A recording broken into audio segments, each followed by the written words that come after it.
Good morning friends, सुप्रभात। सबका स्वागत है यहाँ पर जय नारायण व्यास विश्वविद्यालय के नेहरू स्टडी सेंटर द्वारा आयोजित की जा रही इस विशेष प्रकार की ऑनलाइन कार्यशाला में मेरे यूट्यूब के सभी साथियों का, जूम के सभी साथियों का यहाँ हार्दिक स्वागत है, अभिनंदन है। जैसा मैं पढ़ पा रहा हूँ, कुछ मेरे मित्रों ने कहा कि सर जूम का लिंक नहीं मिला।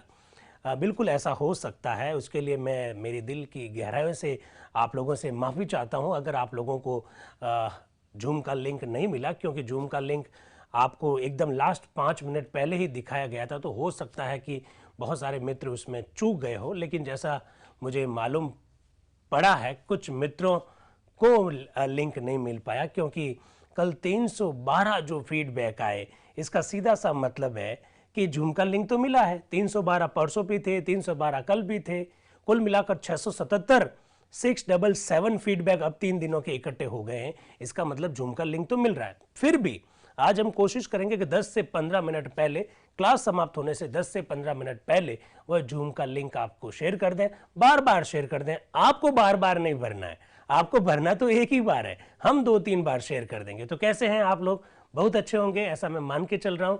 Good morning all of you. अपना ये स्नेह, अपना ये प्रेम इसी प्रकार दर्शाते रहें, क्योंकि आपका प्रेम, आपका ये जो स्नेह है, ये हमारा मोटिवेशन का बहुत बड़ा कारण है, उत्साहवर्धन का बहुत बड़ा कारण है। और यही सब वजह है कि जब आप लोग इतना सुबह सुबह उठकर इस तपस्या में, इस यज्ञ में आप भी जब अपनी तपस्या करने लग गए, तो हमें भी लगता है कि प्रयास किए जाने चाहिए।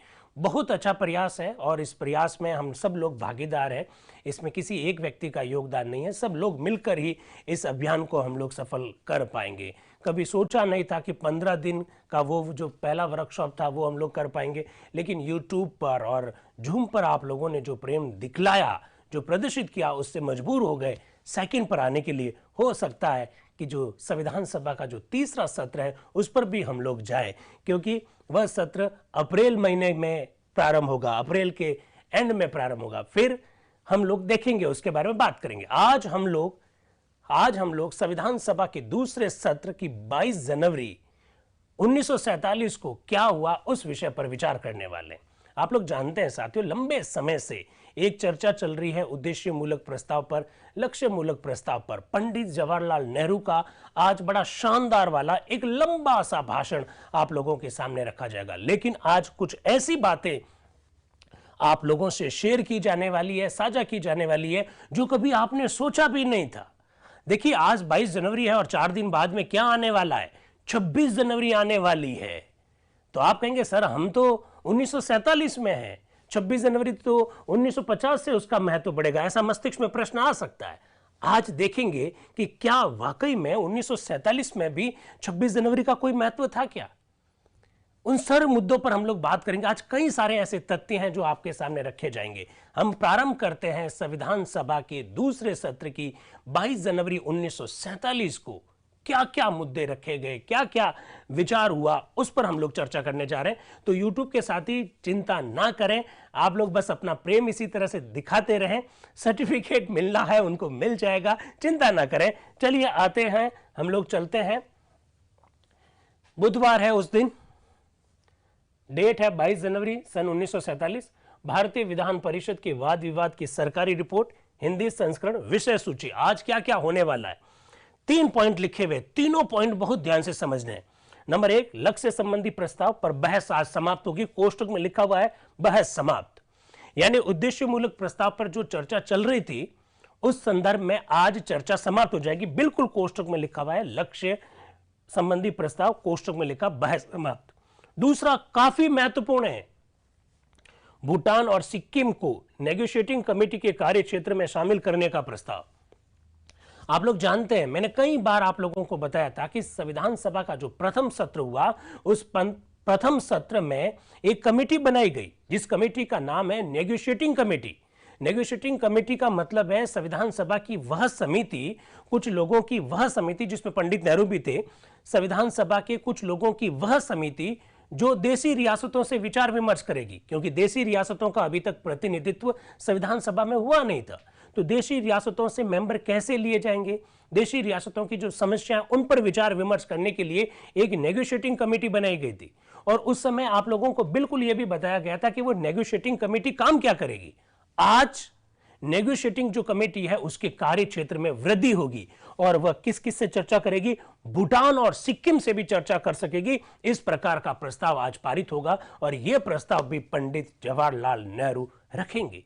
कितना महत्वपूर्ण प्रश्न हो सकता है कि भूटान और सिक्किम को भी नेगोशिएटिंग कमेटी के कार्य क्षेत्र में शामिल करने का प्रस्ताव किसने रखा, प्रस्ताव कब रखा। अब आगे तो ऐसे तो प्रश्न आएंगे, तो प्रस्ताव पंडित नेहरू रखेंगे, कब रखेंगे, 22 जनवरी 1947 को बात करेंगे। तीसरी जो बात है, संविधान सभा के बजट के अनुमान। आप लोग जानते हैं संविधान सभा के प्रथम सत्र में भी संविधान सभा का जो बजट है उस बजट पर चर्चा की गई थी। आज वो चर्चा और जारी रहेगी और आज तो आपको ऐसे ऐसे तथ्य मालूम पड़ेंगे कि आप सोच भी नहीं सकते थे। बात करते हैं, चलिए, भारतीय विधान परिषद यानी भारतीय संविधान सभा, बुधवार 22 जनवरी 1947 भारतीय विधान परिषद की बैठक माननीय डॉक्टर राजेंद्र प्रसाद की अध्यक्षता में कॉन्स्टिट्यूशन हॉल नई दिल्ली में 11 बजे प्रारंभ हुई। बिल्कुल ठीक। आगे बढ़ते, लक्ष्य संबंधी प्रस्ताव पर बहस समाप्त, ये शीर्षक है। अध्यक्ष स्टार बना हुआ, स्टार का क्या मतलब, इंग्लिश में। वेरी नाइस, क्या बात है, स्टार का मतलब इंग्लिश में। आप कहेंगे अरे आपको क्या हमारी आवाज सुनाई दी, वेरी नाइस ऐसे ही बोल दिया। अरे आप लोगों के चेहरे के जो भाव है उसी से समझ जाते हैं, बिल्कुल आपके चेहरों के भाव से समझ जाते हैं। तो अध्यक्ष आप बोल रहे हैं आज के कार्यक्रम के 3 विषय हैं। नंबर 1, उस प्रस्ताव पर विचार जिस पर पिछले कुछ दिनों से बहस हो रही है। नंबर 2, भूटान और सिक्किम के संदर्भ में पंडित नेहरू द्वारा उपस्थित किए जाने वाला एक और प्रस्ताव। And number 3, budget. ये 3 पॉइंट है। अब डॉक्टर राजेंद्र प्रसाद बोल रहे हैं, मेरा विचार है कि पंडित नेहरू द्वारा पेश किए गए लक्ष्य संबंधी प्रस्ताव पर अब बहस को समाप्त करने का अधिक अच्छा होगा, बहस समाप्त करना अधिक अच्छा होगा। कल मुझे पता चला था कि सदस्य इस प्रस्ताव पर बहस समाप्त कर देना चाहते हैं। याद होगा ना, कल एक मेंबर ने कहा था कि सर कब तक, अरे सर समाप्त करिए, तो वो कह रहे कि मुझे मालूम पड़ गया है। और यदि सभा का ऐसा ही विचार है तो मैं पंडित नेहरू से अनुरोध करूंगा कि उन्हें इस बहस का जवाब में जो कुछ कहना है उसे तुरंत कहकर इस वाद विवाद को समाप्त कर दे। याद कीजिएगा साथियों, 13 दिसंबर 1946 को पंडित जवाहरलाल नेहरू ने उद्देश्य प्रस्ताव जब रखा था तो एक लंबा सा भाषण दिया। उद्देश्य प्रस्ताव के 8 पॉइंट, कितना अच्छा लगता है।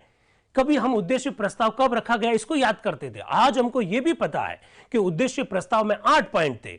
और मैं तो खासकर जो हमारे ऐसे मित्र जो प्रशासनिक सेवाओं की जो तैयारी कर रहे हैं, जो मेंस लिखने वाले हैं, वो याद रखें, कभी आपसे ये 8 पॉइंट पूछेंगे कि उद्देश्य प्रस्ताव में 8 पॉइंट क्या थे। और मैं तो आपको यहां तक कहता हूं कि कभी आपसे यह भी प्रश्न पूछा जाएगा कि उद्देश्य प्रस्ताव और वर्तमान संविधान की जो प्रस्तावना है इसमें अंतर क्या है। क्योंकि हम सब जब लोग जानते हैं कि प्रस्तावना का आधार उद्देश्य प्रस्ताव है, तो पर अंतर भी तो पता होना चाहिए। ऐसे प्रश्न पूछेंगे तो वो 8 पॉइंट भी आपको मालूम होने चाहिए। आज पंडित जवाहरलाल नेहरू इस उद्देश्य प्रस्ताव पारित करने के संदर्भ में एक बहुत बहुत बहुत लंबा भाषण देंगे, बहुत लंबा भाषण। और मैं शब्द एक एक आपके सामने रखूंगा क्योंकि आज आपकी बहुत सारी भ्रांतियां दूर हो गई।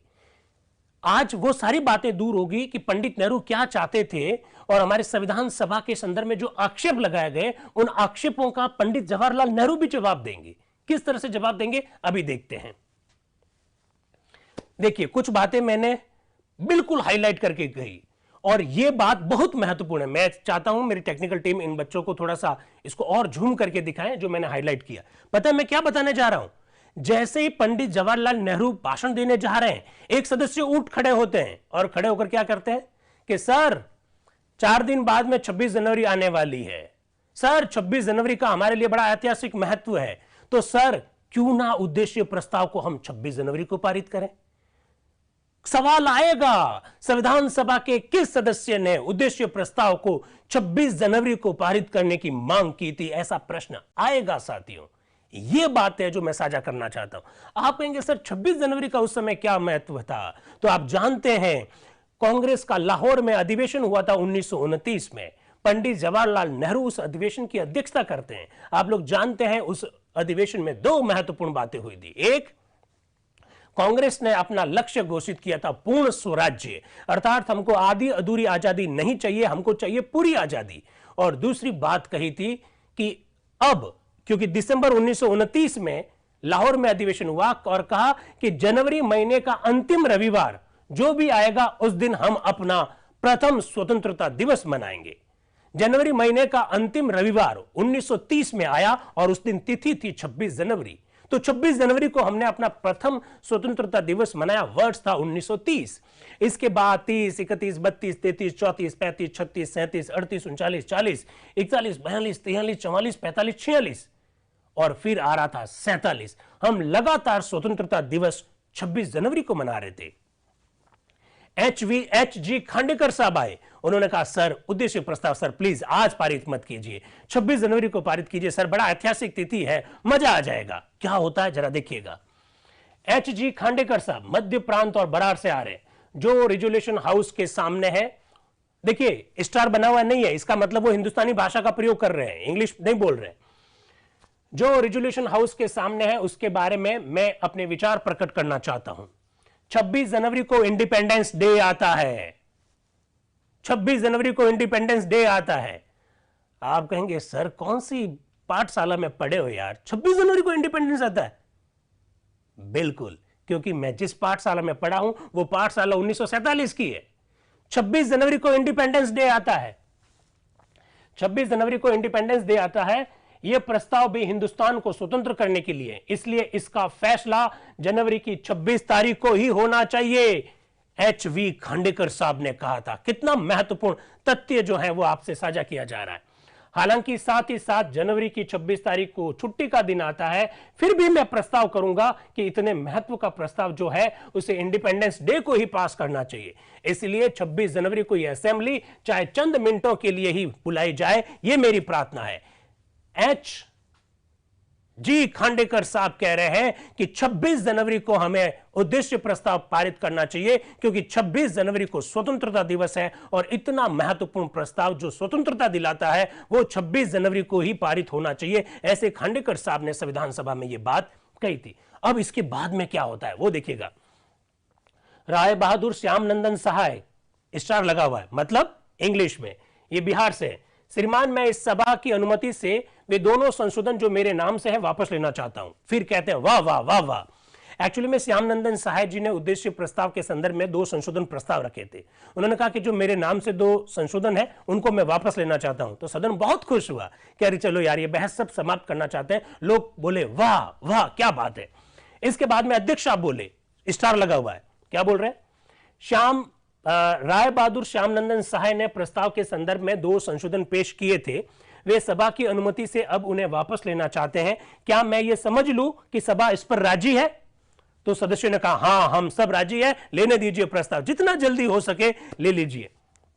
फिर अध्यक्ष साहब बोलते हैं, स्टार लगा हुआ है, ये दोनों संशोधन वापस लिए जाते हैं। अब हमारे सामने केवल मुख्य प्रस्ताव ही रह जाता है और दूसरा कोई संशोधन इस संदर्भ में नहीं है। देखिए आज हमने वो लाइन भी बता दी। स्टार लगने का मतलब क्या है? इस संकेत का अर्थ है कि यह अंग्रेजी वक्तृता का हिंदी रूपांतरण है। इसका सीधा सा मतलब है कि अंग्रेजी में बोला गया, हमने इसका ट्रांसलेशन हिंदी में किया है। ये देखो लाइन वाकई में किताब में भी लिखी हुई है। आगे बढ़िए। अब अध्यक्ष आप आगे बोल रहे हैं, अभी अभी श्री खांडेकर ने एक सुझाव पेश किया है कि हमें यह प्रस्ताव 26 जनवरी को पास करना चाहिए, परंतु दुर्भाग्य से उस दिन रविवार पड़ता है। 1947 में भी 26 जनवरी को रविवार आ रहा था और रविवार को अभी तक सभा बैठी नहीं। तो उन्होंने कहा कि भाई दुर्भाग्य से रविवार आता है, रविवार को तो हम लोग छुट्टी मनाएंगे। तब वापस खांडेकर साहब बोलते हैं अंग्रेजी में, क्या बोल रहे हैं, मैंने बिल्कुल इसको देखो इंपॉर्टेंट लगा रखा है मेरी किताब में और बिल्कुल अंडरलाइन भी कर रखा। क्या कह रहे हैं वो, उस दिन सभा का अधिवेशन केवल कुछ मिनटों के लिए बुला दो यार, कुछ मिनटों के लिए बुला दो, क्योंकि यह प्रस्ताव एक महत्वपूर्ण प्रस्ताव है और उसे स्वाधीनता दिवस पर ही पास किया जाना चाहिए। 26 जनवरी को चूंकि रविवार है, इसलिए मैं अध्यक्ष महोदय से निवेदन करता हूं कि वे कुछ मिनट के लिए उस दिन सभा का अधिवेशन बुलाए, इस प्रस्ताव पर विचार करके उसे पास किया जा सके। मुझे मालूम है कि 26 जनवरी को अवकाश है, लेकिन सर कुछ मिनट के लिए बुला दो अधिवेशन को और जल्दी जल्दी हम पास कर देंगे और एक ऐतिहासिक तिथि में एक ऐतिहासिक काम दर्ज हो जाएगा, ऐसा खांडेकर साहब कह रहे हैं। अध्यक्ष साहब स्टार लगा हुआ नहीं है, इस बार हिंदुस्तानी में बोलेंगे। कह रहे पंडित जवाहरलाल नेहरू का भाषण हो जाने के बाद हम इस सुझाव पर विचार करेंगे। मैं इस सभा की राय लूंगा कि क्या इसे आज पास किया जाए अथवा नहीं। अब डॉक्टर राजेंद्र प्रसाद कह रहे हैं कि पहले एक बार नेहरू जी का भाषण होने दो, नेहरू जी के भाषण के बाद मैं विचार करूंगा और सभा से पूछूंगा कि 26 जनवरी को पारित किया जाए अथवा नहीं। फिर माननीय सदस्य कह रहे हैं नहीं नहीं आज ही पारित करो। देखिए माननीय सदस्य आज ही, और स्टार लगा हुआ, मतलब ज्यादातर जो लोग बोले वो अंग्रेजी में बोले, फिर स्टार लगा हुआ अध्यक्ष आप बोल रहे हैं, तो फिर 20 जनवरी को ही 26 जनवरी समझ लिया जाए। एक्चुअली में वो कहना चाह रहे हैं कि 22 जनवरी जो आज है उस 22 जनवरी को ही 26 जनवरी मान लिया जाए और आज ही हम इसको क्या कर लेंगे, पारित कर लेंगे, ऐसा अध्यक्ष आप कह रहे हैं। और फिर वो नाम पुकारते हैं पंडित जवाहरलाल नेहरू। और देखिए माननीय पंडित जवाहरलाल नेहरू कोष्टक में लिखा हुआ है संयुक्त प्रांत, यानी वो संयुक्त प्रांत से आते थे, और स्टार लगा हुआ नहीं है, यानी नेहरू जी जो कुछ भी बोलेंगे वो हिंदुस्तानी भाषा में बोलेंगे, स्टार लगा हुआ नहीं है। अब नेहरू जी का बड़ा ऐतिहासिक भाषण मैं आपके सामने रखना चाह रहा हूं। आज का जो अधिकांश समय है नेहरू जी के इस भाषण पर ही व्यतीत होगा, उससे आपकी कई सारी अवधारणाएं जो है स्पष्ट हो जाएगी। जरा लिखिए, देखिएगा क्या कह रहे हैं। साहेब सदर, अब वो चूंकि हिंदुस्तानी भाषा बोल रहे हैं तो इसी प्रकार के शब्द आएंगे। साहेब सदर, 6 हफ्ते हुए मैंने इस प्रस्ताव को यहां पेश किया था, मैंने इसको हाईलाइट कर रखा है। उस वक्त मेरा ख्याल था कि 2-3 दिन के अंदर उसका फैसला होगा और वह मंजूर हो जाएगा, लेकिन बाद में इस मजलिस ने, इस मजलिस मतलब सभा ने, इस मजलिस ने फैसला किया कि इसको हम मुलतवी कर दें, मुलतवी मतलब स्थगित कर दें, और लोगों को इस पर गौर करने का मौका दे, गौर मतलब विचार करने का मौका दे। मुमकिन है कि मेरी तरह अक्सर साहिबान को यह फैसला नागवार गुजरा हो, मुमकिन है, यह संभव है कि जिस तरह से मुझे यह बहुत खराब लगा और भी बहुत सारे लोगों को यह खराब लगा होगा, ऐसा पंडित नेहरू कह रहे हैं। यह फैसला नागवार गुजरा हो कि ऐसा अहम प्रस्ताव एक दफा उठाकर उसे मुलतवी कर दिया जाए।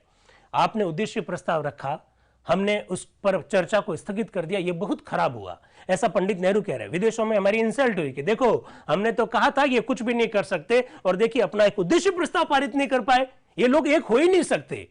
पंडित नेहरू क्या कह रहे हैं जरा देखिएगा।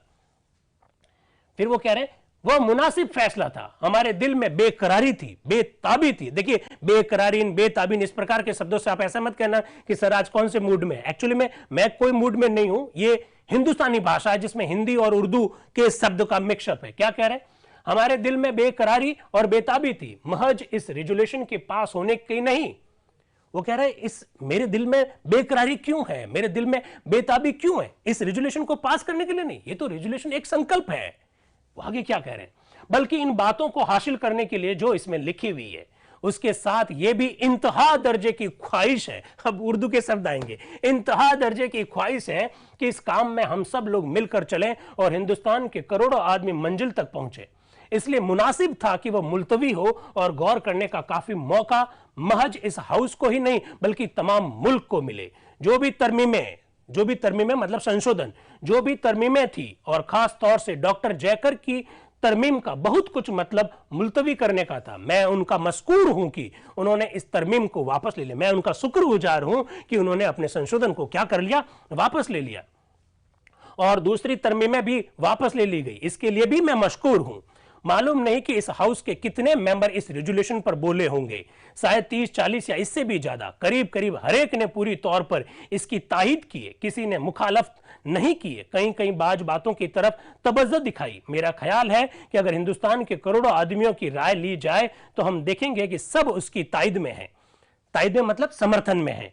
शायद कोई किसी खास बात पर ज्यादा तवज्जो दिलाए या कम, इस नियत से यह रेजोल्यूशन पेश हुआ था और बड़े गौर खोज के बाद अल्फाज जोड़े गए थे, ताकि कोई ऐसी बात पेश ना हो जो ज्यादा बहस तलब हो, बल्कि हमारे करोड़ों आदमियों के दिलों में जो आरजू है उनकी लफ्जी जामा पहना कर इसे पेश करें। उर्दू के शब्द है, आरजू है, बेकरारी है, दिल में है, तजुर्बा है, तायद है, बहुत सारे शब्द है। इस पर खास कुछ मेरे कहने की क्या जरूरत है, लेकिन आपकी इजाजत से 2-1 बातों की और तवज्जो दिलाऊंगा।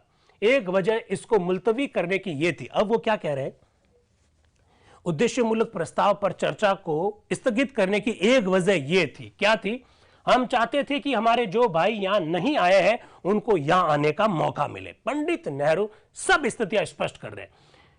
इसे मुलतवी करके 1 महीने का मौका दिया गया था, लेकिन अफसोस है कि अब तब उन्होंने आने का फैसला नहीं किया, लेकिन बहर सूरत जैसा कि मैंने शुरू में कहा था, हम इस दरवाजे को खुला रखेंगे, अभी भी खुला रखेंगे, आखिरी दम तक खुला रखेंगे, और उनको और हर एक को जिनको यहां आने का हक है पूरे तौर से आने का मौका देंगे। तो जो लोग ये आरोप लगाते हैं हमारी संविधान सभा पर कि उन्होंने कुछ भाइयों के लिए दरवाजे बंद कर दिए, पंडित नेहरू ने कहा कि दरवाजे पहले भी खुले थे, आज भी खुले हैं और आगे भी खुले रहेंगे उन लोगों के लिए जो संविधान सभा में आने के हकदार हैं। जाहिर है कि दरवाजा खुला है, लेकिन हमारा काम रुक नहीं सकता। देखो भाई, दरवाजा तो आप लोगों के लिए खुला है, लेकिन अगर आप आओगे नहीं और आप सोचते हैं कि हम काम रोक दो, प्लीज, हम काम नहीं रोकेंगे। इसलिए जरूरी हो गया है कि इस रेजोल्यूशन को पूरी मंजिल तक पहुंचाएं। मुझे उम्मीद है कि अब भी जो साहिबान बाहर है वे आने का फैसला करेंगे। बाज लोगों की राय ये थी, हालांकि वे इस रेजोल्यूशन से मुत्तफिक है, हमारे बाज और काम भी मुलतवी होते जाए ताकि किसी के आने में कोई रुकावट ना पड़े। मुझे इस राय से किसी कदर हमदर्दी है, लेकिन हमदर्दी होते हुए भी मेरी समझ में नहीं आता कि कैसे कोई साहब इस राय को पेश कर सकते हैं। वो कह रहे हैं कि कुछ लोगों ने कहा कि रुक जाओ, मेरी उन लोगों के साथ हमदर्दी है, फिर भी मैं ये कहना चाहता हूं कि यार आप ऐसे कैसे कह सकते हो कि इंतजार करो, कैसे इंतजार कर सकते हैं। अब पंडित नेहरू जो बातें कहेंगे उसमें वो इंतजार की जो बातें कहेंगे उससे मतलब आपको मालूम पड़ेगा कि किस तरह के लोग थे, वो क्या कह रहे हैं, वो जरा देखिएगा। इंतजार करने का सवाल है, रेजोल्यूशन को मुलतवी करने का नहीं, इंतजार करने का सवाल है, उद्देश्य प्रस्ताव को स्थगित करने का नहीं। 6 हफ्ते हमने इंतजार किया, लेकिन दरअसल 6 हफ्ते का सवाल नहीं है। क्या बात कहने जा रहे हैं, उन्होंने कहा हमने 6 सप्ताह तक उनका इंतजार किया, लेकिन ये बात 6 सप्ताह की नहीं। क्या कह रहे हैं, 6 हफ्ते हमने इंतजार किया, लेकिन दरअसल 6 हफ्ते का सवाल नहीं है, बल्कि इंतजार करते करते उम्र गुजर गई। कितना इंतजार कराओगे यार, हम इस प्रकार की बातों को सुनने के लिए हमारी उम्र गुजर गई, हमारी पीढ़ियां गुजर गई, ऐसा कह रहे हैं। बल्कि इंतजार करते करते उम्रें गुजर गई, कब तक हम और इंतजार करें। बहुत से लोग इंतजार करते करते गुजर गए। आप लोग जानते हैं हमारे देश की आजादी के लिए बहुत सारे लोगों का योगदान है। जो प्रारंभिक लोग जो योगदान दे रहे थे 1947 में जब भारत आजाद हो रहा था, उससे पहले पहले वो जा चुके थे। तो पंडित नेहरू ने कितनी खूबसूरत बात कही कि हमारी पीढ़ियां गुजर गई, बहुत सारे लोग इंतजार करते करते गुजर गए, और अब भी आप कह रहे हो कि इंतजार करो यार, खाक इंतजार करें। वो कह रहे हैं अक्सर लोगों का भी आखिरी जमाना आ गया। वो कह रहे हैं हम लोगों का भी अब आखिरी जमाना आ गया है, पंडित नेहरू जी कह रहे हैं। क्योंकि पंडित नेहरू जी के जो समानांतर जो लोग थे, चाहे पंडित नेहरू थे, सरदार वल्लभ भाई पटेल थे, चाहे डॉक्टर राजेंद्र प्रसाद थे, वो लगभग 60-65 वर्ष की उम्र उस समय पा चुके थे।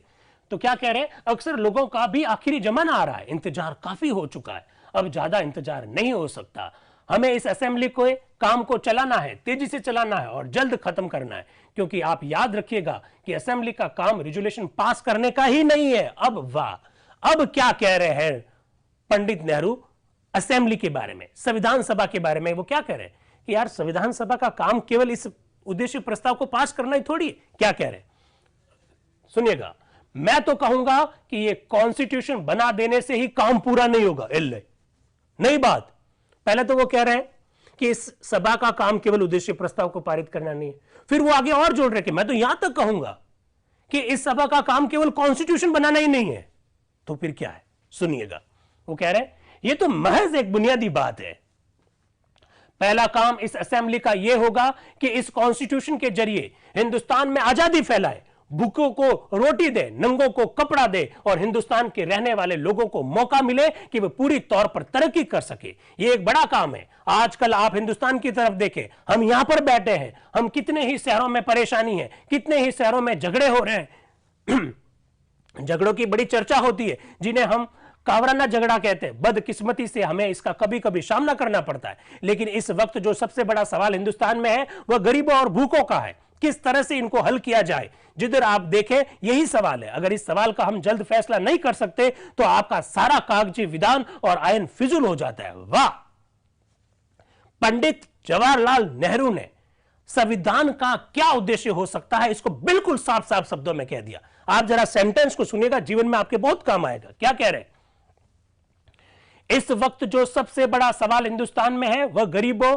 और भूखों का है। किस तरह से इनको हल किया जाए, जिधर आप देखें यही सवाल है। अगर इस सवाल का हम जल्द फैसला नहीं कर सकते तो आपका सारा कागजी विधान यानी कागजी संविधान और आयन, आयन का मतलब ही संविधान होता है, आपका सारा कागजी संविधान फिजूल हो जाता है।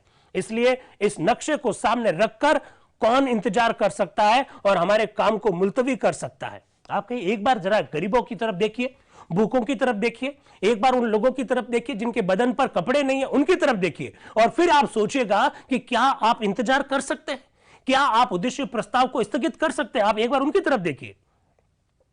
एक तरफ से आवाज आई कि वालियान रियासत को पूरे तौर से यह रिजोल्यूशन पसंद नहीं है। मुझे सुनाई दिया संविधान सभा में एक तरफ से आवाज आई कि कुछ रियासतों को यह रिजोल्यूशन पसंद नहीं है। क्या कह रहे हैं? क्योंकि इसमें चंद हिस्से ऐसे हैं जिन्हें वे समझते हैं कि वे उनके अक्रियात में दखल देते हैं, उनके कार्यों में हस्तक्षेप करते हैं। बहर सूरत वो यहां नहीं है। वो कह रहे हैं कि रियासतों के लोग फिलहाल यहां पर नहीं है, उनकी गैर हाजिरी में हम कैसे कोई फैसला करें? यह एक प्रश्न चिन्ह लगाया गया कि जब देशी रियासतों के लोग यहां पर नहीं है तो उनकी अनुपस्थिति में हम कोई फैसला कैसे कर सकते हैं? यह बात सही है कि वो यहां नहीं है, लेकिन अगर हम उनका इंतजार करेंगे तो इस नक्शे के मुताबिक इस कॉन्स्टिट्यूएंट असेंबली के आखिर तक भी हम काम पूरा नहीं कर सकते हैं। यह तो नामुमकिन बात है। हमारा बनाया हुआ नक्शा यह नहीं था कि वह आखिर में आए। अब वो देखिए, बड़ी जबरदस्त बात कह रहे हैं। एक कॉन्सेप्ट आपका क्लियर करना चाहता हूं। आप लोगों को याद होगा, देशी रियासतों के लोग संविधान सभा के प्रारंभिक सत्रों में इसलिए भाग नहीं ले सके क्योंकि देशी रियासतों का भविष्य उस समय तक तय नहीं हुआ था। कैबिनेट मिशन योजना का यह दोष था, किसी और का दोष नहीं था। कैबिनेट मिशन योजना में ही इस प्रकार के नियम बनाए गए थे कि संविधान सभा एक नेगोशिएटिंग कमेटी का गठन करेगी और नेगोशिएटिंग कमेटी देशी रियासतों से बातचीत करेगी और बातचीत के आधार पर उनके सदस्य लिए जाएंगे। तो पहले तो संविधान सभा का गठन होगा, फिर नेगोशिएटिंग कमेटी गठित होगी। तो शुरुआत के दौर में तो देशी रियासतें भाग ले ही नहीं सकती। पंडित नेहरू भी यही कह रहे हैं कि इसमें हमारा दोष नहीं है कि देशी रियासतें भाग नहीं ले पाई, इसके लिए सारा दोष कैबिनेट मिशन की योजना का है। वो खुद कह रहे हैं, हमारा बनाया हुआ नक्शा यह नहीं था कि वह आखिर में आए। हमने जो योजना बनाई थी देशी रियासतों के संदर्भ में, हमारी उस योजना में ऐसा नहीं था कि देशी रियासतों के लोग लास्ट में आए। वो कह रहे हैं, हमने तो उनसे पहले ही आने के लिए कहा था, वह आए तो उनका स्वागत है, हम उनको नहीं रोकते हैं। कुछ रुकावट है तो उनकी तरफ से है। 1 महीना गुजर गया, आपने उनके नुमाइंदों से मशविरा करने के लिए कमेटी बनाई थी। अब वो संविधान सभा के मेंबर को कह रहे हैं, यार 1 महीना हो गया, हम लोगों ने यानी संविधान सभा ने देशी रियासतों से बातचीत करने के लिए कमेटी बनाई है और वो लोग हमसे बातचीत करने के लिए तैयार ही नहीं है और ऊपर से आरोप लगा रहे हैं कि देशी रियासतें नहीं है, तो मैं क्या करूं? 1 महीना गुजरा, आपने उनके नुमाइंदों से मशविरा करने के लिए एक कमेटी बनाई थी, हम मशविरा करने के लिए तैयार हैं, अब तक हमें मौका नहीं मिला है। इसमें हमारा कोई कसूर नहीं है, हमने वक्त नहीं मांगा है, हम तो जल्दी से जल्दी इस काम को पूरा करना चाहते हैं। यह शिकायत उनकी है कि उसमें लिखा हुआ है आखिरी फैसले का अख्तियार आम लोगों को हासिल है। देखिए, इंपॉर्टेंट लगाया मैंने, अंडरलाइन की है। देशी रियासतों को एक बहुत बड़ी प्रॉब्लम है। क्या प्रॉब्लम है? कि यार आपके जो उद्देश्य मूलक प्रस्ताव है उसमें एक शब्द लिखा हुआ, एक लाइन लिखी हुई। क्या लिखी हुई लाइन? आखिरी फैसले का अख्तियार आम लोगों को हासिल है। मतलब जो शासन व्यवस्था स्थापित होगी उसमें सारी शक्ति जनता के पास होगी। इस शब्दावली से देशी रियासतों को ऑब्जेक्शन है। अब पंडित नेहरू जो बोलने वाले वो जरा सुनिएगा। इंग्लिश में भी वो बोल रहे हैं, sovereignty belongs to the people and rest with the people. उन्हें इस बात पर ऐतराज है। ऐतराज मैं समझ सकता हूं, क्योंकि जो लोग एक जमाने से पुराने ख्याल के बन गए हैं और एक ऐसी फिजा में रहते हैं जिसमें नए ख्याल दिमाग में नहीं आते हैं, तो कोई ताज्जुब नहीं है कि वह आसानी से इस ख्याल को ना छोड़ पाए। वो कह रहे हैं कि मुझे इसमें कोई ताज्जुब नहीं कि देशी रियासतों के लोग इस प्रकार की बात का विरोध करते हैं कि सत्ता लोगों के हाथ में होगी। वो कह रहे हैं वो परंपरागत ख्याल के हैं, वो दक्यानुशी ख्याल के हैं, आधुनिक ख्याल के नहीं है, इसलिए मुझे इस पर कोई ताज्जुब नहीं है। वो ऐसा ही सोचेंगे, मुझे मालूम था। लेकिन आजकल के जमाने में कोई शख्स ये कहे कि कुल अख्तियार एक इंसान को हासिल है और हुकूमत करने का हक उसको खुदा का दिया हुआ है या किसी और ताकत का, तो ये एक अजीब और गरीब बात है। वो कह रहे आजकल की दुनिया में कोई व्यक्ति अगर यह कहता है कि इस देश में हुकूमत करने का हक एक व्यक्ति के पास ही होना चाहिए और यह हुकूमत करने का हक उसको खुदा ने दिया है, वो कौन सी दुनिया में रह रहा है यार? आजकल की दुनिया में इस प्रकार का विचार नहीं चलेगा। आजकल की दुनिया में सत्ता जो है उसका स्रोत जनता है, ये बात मान लेनी चाहिए, ऐसा पंडित नेहरू कह रहे हैं। मेरी समझ में नहीं आता कि कोई हिंदुस्तान का आदमी, चाहे वह रियासती मुमालिक का हो या कहीं और का हो, कैसे इस बात को कहने की जरूरत कर सकता है। वो कह रहे यार मैं सोच भी नहीं सकता, वो रियासत में रहता हो या हिंदुस्तान के किसी और भाग में रहता हो, वो ऐसे कैसे कह सकता है कि हमें तो शासन करने का हक जो खुदा ने दिया, ईश्वर ने दिया। आजकल के जमाने में इस प्रकार की बातें कहां चलेगी। इसलिए सत्ता तो जनता के हाथ में होगी, अगर आपको इस बात पर ऑब्जेक्शन है तो ऑब्जेक्शन करते रहो, ऐसा पंडित नेहरू कह रहे। वो कह रहे आपने जरूरत कैसे कर दी, हिम्मत कैसे कर दी इस प्रकार की बात कहने की।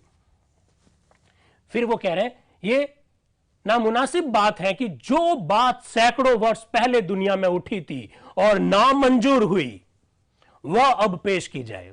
कह रहे क्या लोग हो यार, जो बात सैकड़ों वर्ष पहले उठ गई थी कि राजा जो है ईश्वर प्रदत्त है, उसे ईश्वर ने भेजा है, वो बात हजारों साल पहले उठी थी और नामंजूर हो चुकी है और अब हमारे सामने आप पेश कर रहे हो। यार ये कौन से जमाने की बात कर रहे हो। क्योंकि मैं उनसे निहायत अदब से कहूंगा, बहुत रिस्पेक्ट से कह रहा हूं, क्योंकि मैं उनसे निहायत अदब से कहूंगा कि ऐसी बातें कहने से वह अपनी हैसियत को कम करते हैं और अपनी जगह को कमजोर करते हैं और दुनिया के सामने एक गलत बात कहते हैं। कम से कम यह सभा अपनी बुनियाद को नुकसान नहीं पहुंचा सकती, अगर पहुंचाएगी तो सारे हमारे कॉन्स्टिट्यूशन बनाने की बुनियाद गलत हो जाएगी। हमारी तो बुनियाद ही यही है कि हमारी सारी पावर जनता के पास रहेगी, बस यह हमारी बुनियाद है। इस बात को ध्यान में रखते हुए हम संविधान बनाएंगे। अगर इस बुनियाद को हम लोग बुला देंगे तो फिर संविधान पर चर्चा करने का कोई मतलब नहीं है, ऐसा पंडित नेहरू कह रहे हैं। फिर क्या कह रहे हैं, आइंदा हमारा ताल्लुक और मुल्कों से क्या होगा, दूसरे देशों के साथ हमारे संबंध क्या होंगे। सर्वपल्ली राधाकृष्णन का भाषण कल आपने देखा था, आपने पढ़ा था, आपने सुना था। सर्वपल्ली राधाकृष्णन कह रहे हैं कि हमको कॉमनवेल्थ का सदस्य नहीं बनना चाहिए और इसके पीछे उन्होंने बहुत सारे कारण बताए। आपको याद होगा, कनाडा, ऑस्ट्रेलिया, अमेरिका कॉमनवेल्थ के मेंबर इसलिए हैं क्योंकि उनका धर्म एक है, उनकी जाति एक है, उनकी संस्कृति अलग है, एक है। लेकिन सर्वपल्ली राधाकृष्णन कहता है कि भारत पर यह बात लागू नहीं होती है, इसलिए हम उनके कॉमनवेल्थ का सदस्य नहीं बनेंगे।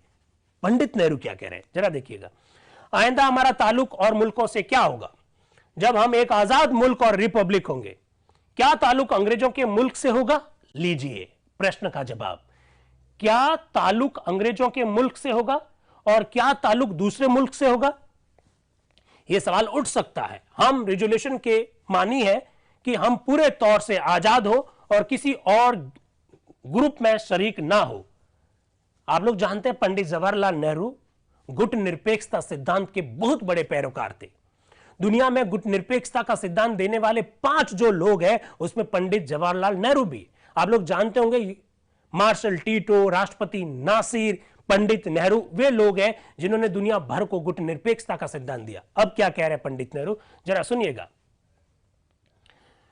हम रिजोल्यूशन के मानी हम पूरे तौर से आजाद हो और किसी और समूह में शरीक ना हो सिवाय ऐसे ग्रुप के जो दुनिया में बन रहा है और जिसमें दुनिया के और मुल्क शामिल है।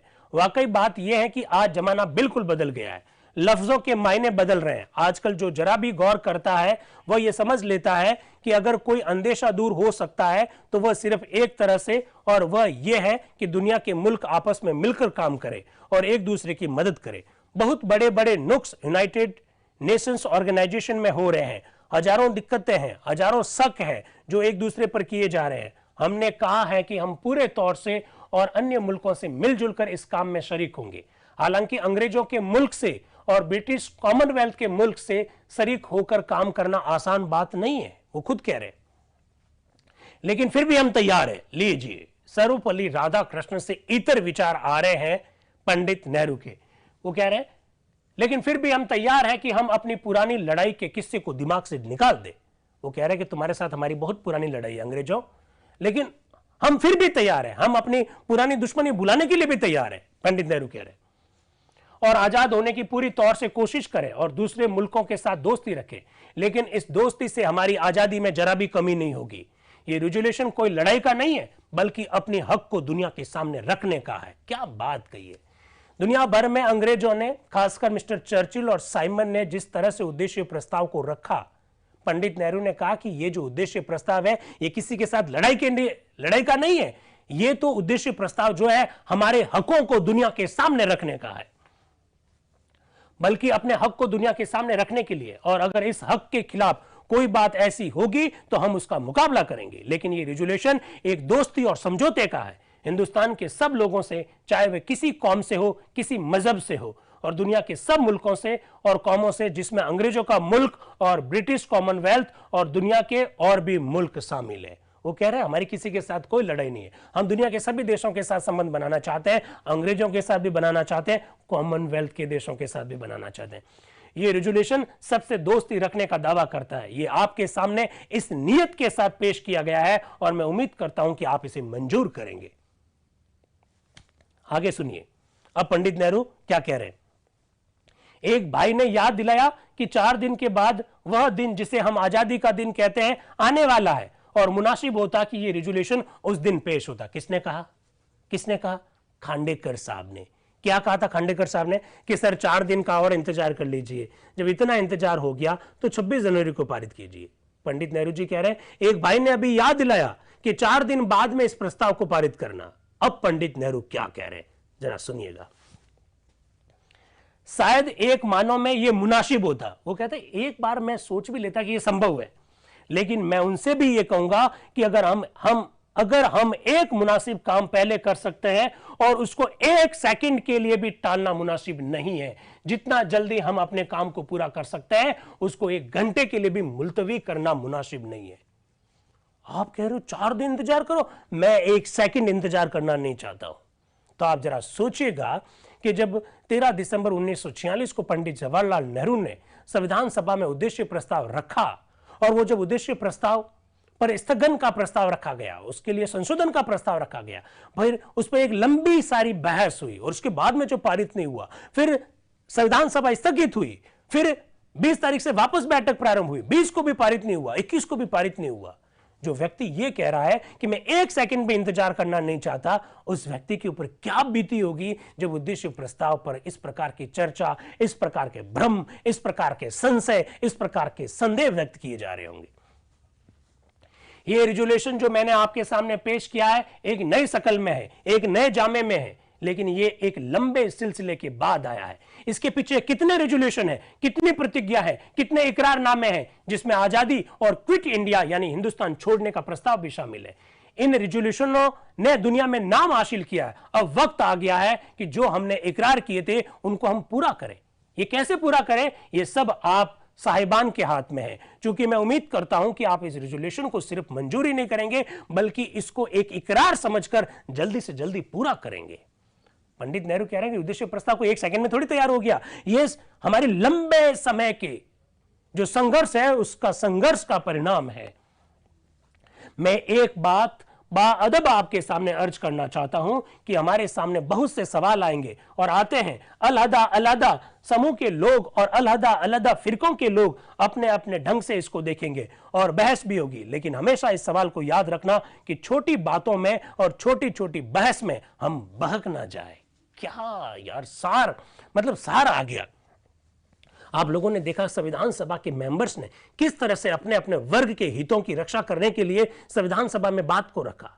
उन्होंने बहुत सुंदर सी बात कही कि ये मेरी बात को याद रखना। मैं बड़ा बाअदब यानी दिल से रेस्पेक्ट के साथ ये कहना चाहता हूं कि संविधान सभा में तरह तरह के लोग आएंगे, तरह तरह फिक्रों के लोग आएंगे, तरह तरह के वर्ग के लोग आएंगे, लेकिन बात याद रखना, छोटी छोटी बातों से हमारा जो बड़ा काम है वो प्रभावित ना हो जाए। अपने अपने ढंग से देखेंगे और बहस भी होगी, लेकिन हमेशा इस सवाल को याद रखना कि छोटी बातों में और छोटी छोटी बहसों में हम ना बहक जाए, बल्कि उस बड़ी बात को सामने रखें कि अगर हिंदुस्तान आजाद होता है तो हम सब हिंदुस्तानी आजाद होंगे, और अगर हिंदुस्तान आजाद नहीं होता तो हम सब गुलाम रहेंगे। अगर हिंदुस्तान जिंदा है तो हम भी जिंदा है और सब फिरके और समूह भी जिंदा है या आजाद है। अगर आप इजाजत दें तो अब मैं कुछ अंग्रेजी में बोलूं, ऐसा पंडित नेहरू कह रहे हैं कि इतनी देर तक तो मैंने हिंदुस्तानी में बात को रख दी, अब अगर आप परमिशन देते हैं तो मैं कुछ अंग्रेजी में अर्ज करूं। अगर आप इजाजत दें तो मैं कुछ अंग्रेजी में भी अर्ज कर दूं। अब वो अंग्रेजी में जो बोल रहे हैं वो देखिएगा। आप लोग जानते हैं पंडित जवाहरलाल नेहरू खुद एक बहुत बड़े साहित्यकार थे। उनकी कई सारी रचनाओं के बारे में अगर आपको जानकारी हो तो वो एक बहुत अच्छे एडवोकेट भी थे। क्या कह रहे हैं जरा देखिएगा। अब अंग्रेजी में देखो, स्टार लगा हुआ है, मतलब अंग्रेजी में। अध्यक्ष महोदय, आज 6 सप्ताह हुए कि इस महती सभा के सामने इस प्रस्ताव को पेश करने का मुझे गौरव प्राप्त हुआ था। प्रस्ताव उपस्थित करते समय मैं अवसर की गंभीरता और पवित्रता का अनुभव किया था। सभा के सामने मैंने केवल चुने हुए शब्दों का समूह, सिर्फ एक रश्मि प्रस्ताव ही नहीं रखा था, वरन प्रस्ताव और उसके शब्द राष्ट्र की उस वेदना और आशाओं को व्यक्त करते हैं जो आज फलवती होने जा रही है। अंग्रेजी में बोल रहे हैं पंडित नेहरू जी, और वो कह रहे हैं कि मैं केवल उद्देश्य प्रस्ताव में कुछ शब्द थोड़ी रख रहा था। वो शब्द नहीं थे, वो वेदनाएं थी, हमारी पीड़ाएं थी, वो हमारी आकांक्षाएं थी। सर, ऐसा कह रहे हैं कौन? पंडित नेहरू। क्या कह रहे हैं?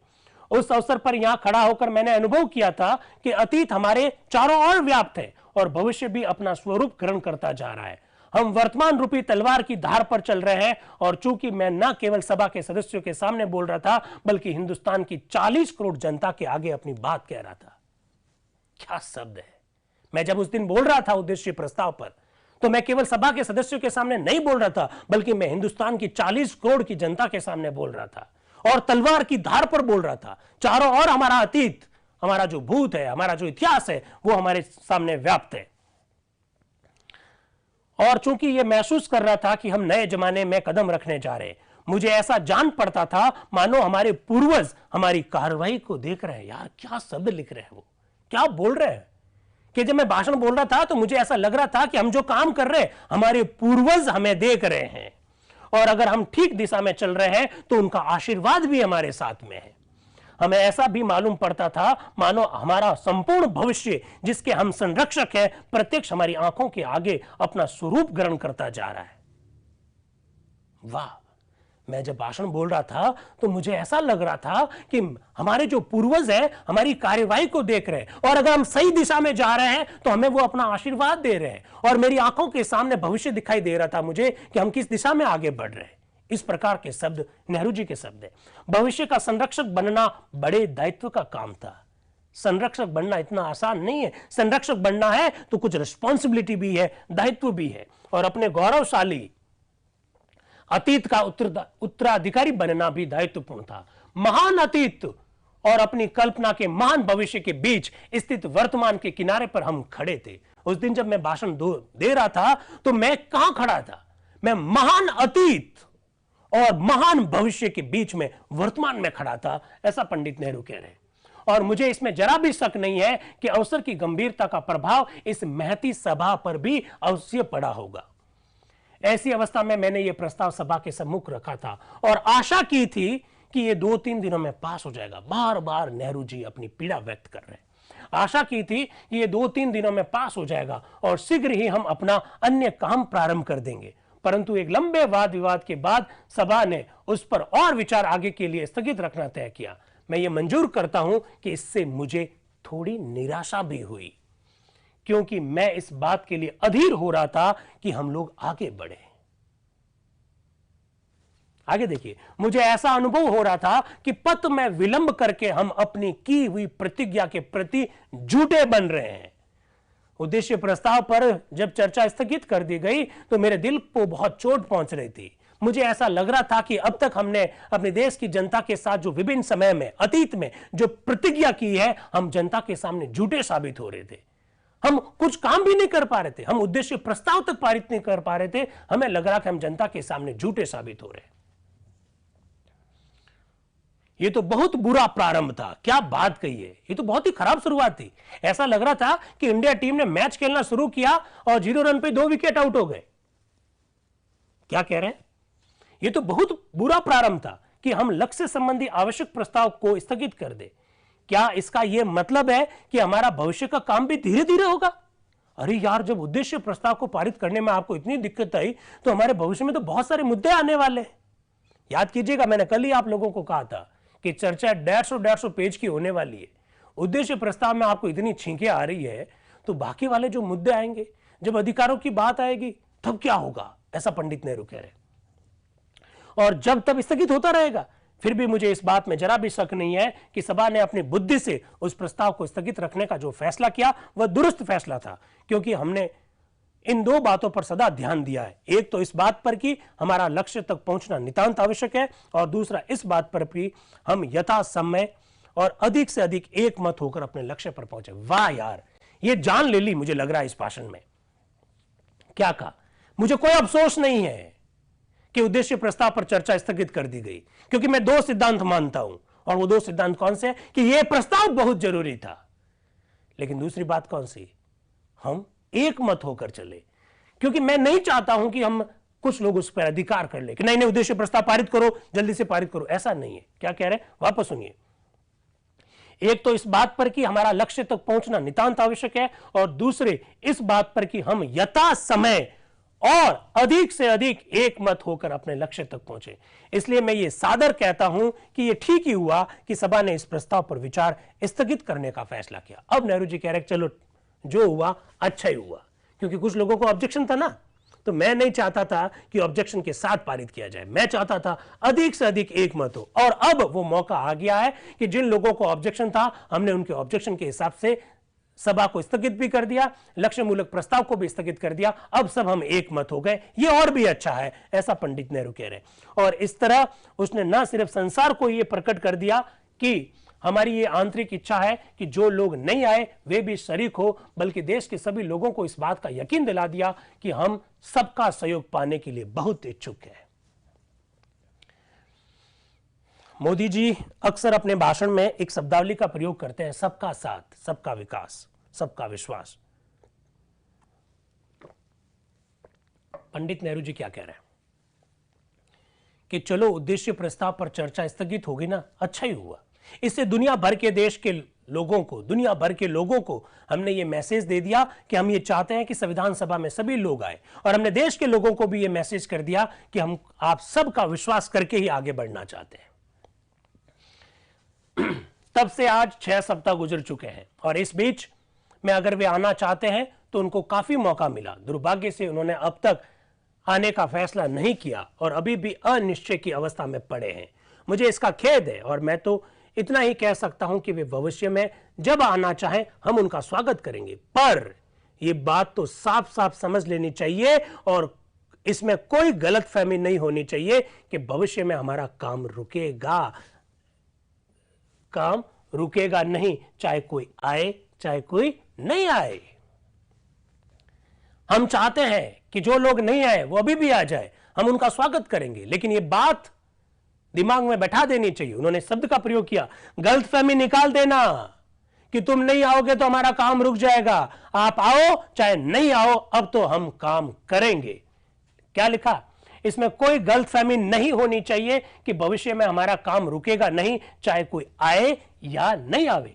काफी इंतजार किया जा चुका है, ना केवल 6 सप्ताह बल्कि देश के बहुत से लोगों ने सालों तक इंतजार किया है, और देश ने तो कई पीढ़ियों तक प्रतीक्षा की है। आखिर हम कितना और इंतजार करेंगे? और अगर हम में से कुछ लोग जो संपन्न, अरे क्या बात कही है, कितनी सुंदर सी बात कही है कि हम में से कुछ लोग इंतजार करने की पोजीशन में है, क्योंकि वो तो पैसे वाले लोग हैं, वो संपन्न लोग हैं, उनके पास तो सत्ता है। क्या कह रहे हैं जरा देखिएगा, हम में से कुछ लोग जो संपन्न है इंतजार कर भी सकते हैं, पर भूखे और बिना अन्न मरने वाले भला कैसे इंतजार कर सकते हैं? जो भूखे हैं, जो नंगे हैं, वो कैसे इंतजार करेंगे यार? और कब तक इंतजार करेंगे? जो समृद्धिशाली लोग हैं उनको आजादी 1947 में नहीं मिलेगी तो क्या फर्क पड़ जाएगा? 4 साल और इंतजार कर लेंगे, सत्ता तो है ही है, सत्ता तो चल ही रही है। लेकिन जो मेरे देश के जो भूखे लोग हैं, नंगे लोग हैं, वो कब तक इंतजार करेंगे? यह प्रस्ताव भूखों को भोजन तो नहीं देता है, पर उन्हें यह बहुत सी बातों का विश्वास दिलाता है। यह उन्हें आजादी का, भोजन का और सब लोगों को अवसर देने का विश्वास दिलाता है। वो कह रहे हैं कि मैं ये नहीं कहता हूं कि यह प्रस्ताव पारित होते ही भूखों को पेट में भोजन मिल जाएगा, लेकिन ये उन्हें विश्वास दिलाता है कि तुम्हें भोजन भी मिलेगा, तुम्हें कपड़े भी मिलेंगे बदन ढकने के लिए। ऐसा नेहरू जी कह रहे हैं। इसलिए जितना जल्दी हम इसे कार्यान्वित करने में लग जाए उतना ही अच्छा है। हम 6 सप्ताह तक इंतजार किया, और इस बीच में देश ने इस पर सोचा है, विचार किया है। दूसरे देशों ने और दूसरे लोगों ने भी, जिनकी इसमें दिलचस्पी है, इस पर सोच विचार किया। इस प्रस्ताव पर आगे विचार करने के लिए हम लोग यहां पुनः एकत्रित हो रहे हैं। हमने इस पर एक लंबा वाद विवाद किया और अब इसे मंजूर करने वाले ही हैं। मैं डॉक्टर जयकर और श्री सहाय का कृतज्ञ हूं कि आप लोगों ने अपने संशोधन वापस ले लिए। डॉक्टर जयकर के उद्देश्य की सिद्धि तो प्रस्ताव को स्थगित करने से ही हो चुकी थी, और ऐसा जान पड़ता है कि सभा में ऐसा अब कोई भी मौजूद नहीं है जो प्रस्ताव से पूर्णतः सहमत नहीं हो। हाँ, ये हो सकता है कि कुछ लोग थोड़ा बहुत शाब्दिक हेरफेर चाहते हो। वो कह रहे हैं कि संविधान सभा में अब जयकर साहब ने अपना प्रस्ताव वापस ले लिया, सहाय साहब ने अपना प्रस्ताव वापस ले लिया, तो अब तो कुछ लोग बचे ही नहीं है। अब मुझे पूरा विश्वास है कि संविधान सभा के सारे लोग इस बात पर सहमत हैं। हाँ, कुछ लोगों को कुछ शब्दों पर हेर फेर वो अगर चाहते हो, वो अलग बात है। ठीक है, पर जहां तक समूचे प्रस्ताव का संबंध है, इस सभा की स्वीकृति प्राप्त हो चुकी है और इसमें जरा भी शक नहीं है कि इसको देश का भी पूर्ण समर्थन मिल चुका है। अब वो देशी रियासतों पर आ रहे हैं। इसकी कुछ आलोचना भी हुई है। एक बात बताएं आपको, संविधान सभा की जो आलोचनाएं आपके सामने आती है, हिंदुओं का संगठन है, कांग्रेस का बहुलता है, मोनोपोलिथीन, वकीलों का संगठन है, जल्दी जल्दी पारित कर दिया, वो नहीं किया, नक्कल है, 1935 के अधिनियम की फोटोकॉपी है, दुनिया के देशों से ले लिया, उधार का ठेला है, कितने सारे आरोप आप सुनते रहते हैं। क्या आप क्या सोचते हैं ये आरोप संविधान सभा के मेंबर्स को पता नहीं थे? उन सबको पता थे। संविधान बनने से पहले भी उनको मालूम था कि इन मुद्दों पर हमारी आलोचना हो सकती है। आगे आने वाले सत्रों में आप देखेंगे उन्होंने सारी आलोचना का जवाब दिया, ठीक उसी प्रकार से जैसे पंडित जवाहरलाल नेहरू अपने उद्देश्य प्रस्ताव के संदर्भ में दे रहे। क्या कह रहे? इसकी कुछ आलोचना भी हुई है और खासकर कुछ राजा महाराजाओं की ओर से। उनकी पहली शिकायत तो यह है कि रियासती प्रतिनिधियों की अनुपस्थिति में यह प्रस्ताव नहीं पास करना चाहिए था। इस आलोचना से थोड़ा मैं भी सहमत हूं। पंडित नेहरू कह रहे हैं, क्या डेमोक्रेटिक व्यक्ति थे। देखिए क्या लिखा है, मैंने हाईलाइट किया बिल्कुल इसको। अंशतः इस आलोचना से मैं सहमत हूं। बिल्कुल मैं इस बात से सहमत हूं कि देशी रियासतों के प्रतिनिधियों की अनुपस्थिति में हमें इस प्रकार का उद्देश्य प्रस्ताव पारित नहीं करना चाहिए था। मैं थोड़ा सहमत हूं। पर वो आगे क्या कह रहे हैं, मेरा मतलब यह है कि मुझे खुशी होती अगर प्रस्ताव पास होते समय सारी रियासतों के, समस्त भारत के, उसके हर हिस्से के वास्तविक प्रतिनिधि यहां मौजूद होते।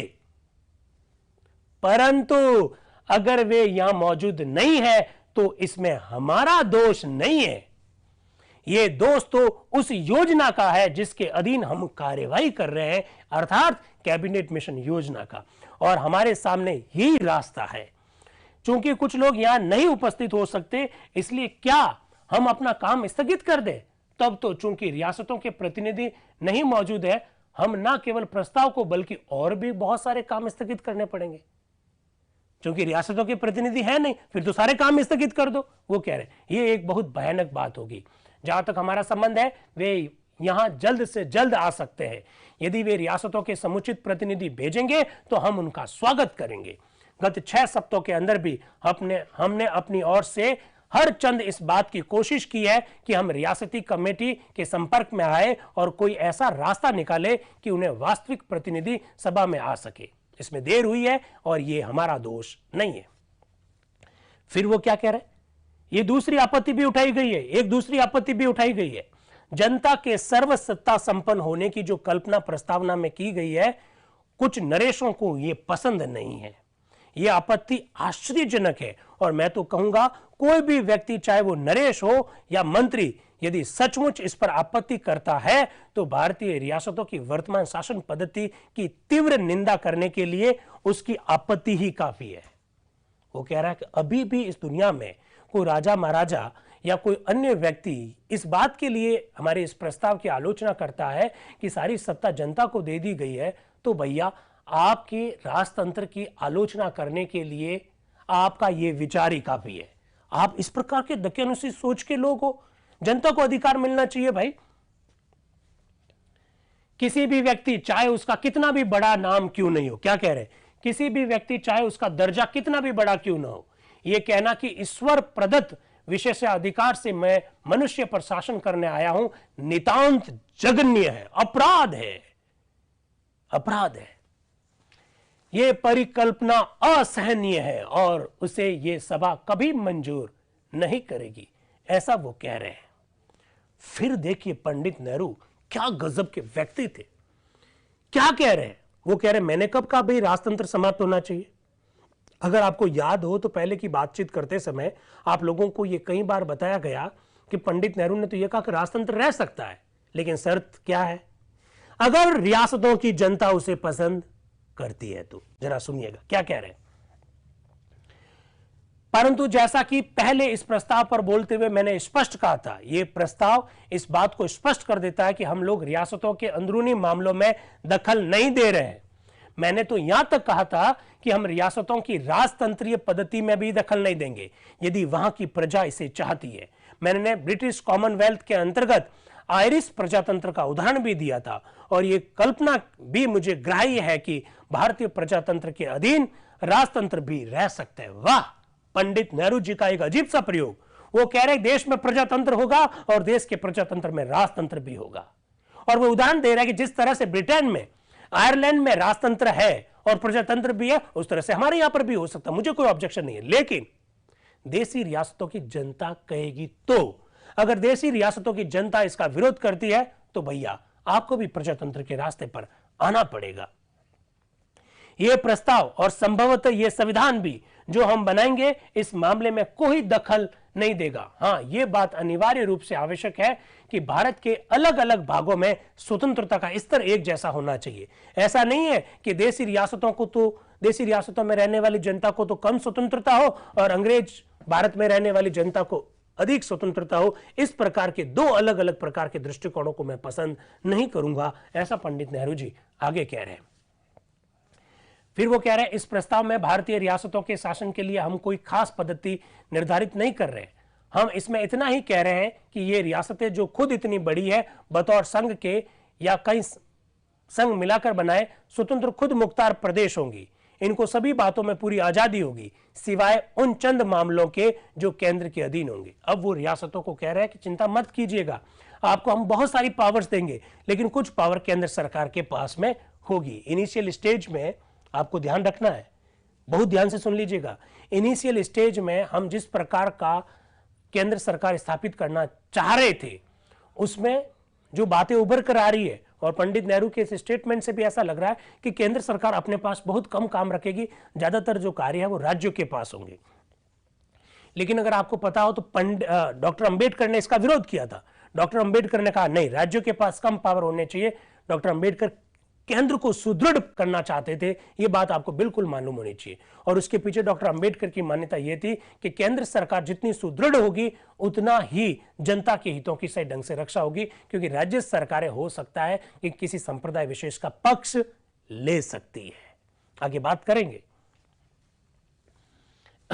इसलिए इस प्रस्ताव पर जो आपत्ति एक रियासत के राजा ने की है, वो सिद्धांत की दृष्टि से सारी सत्ता जनता के हाथ में है, उस सिद्धांत के व्यवहारिक तथा सैद्धांतिक परिणामों का ही विरोध करती है।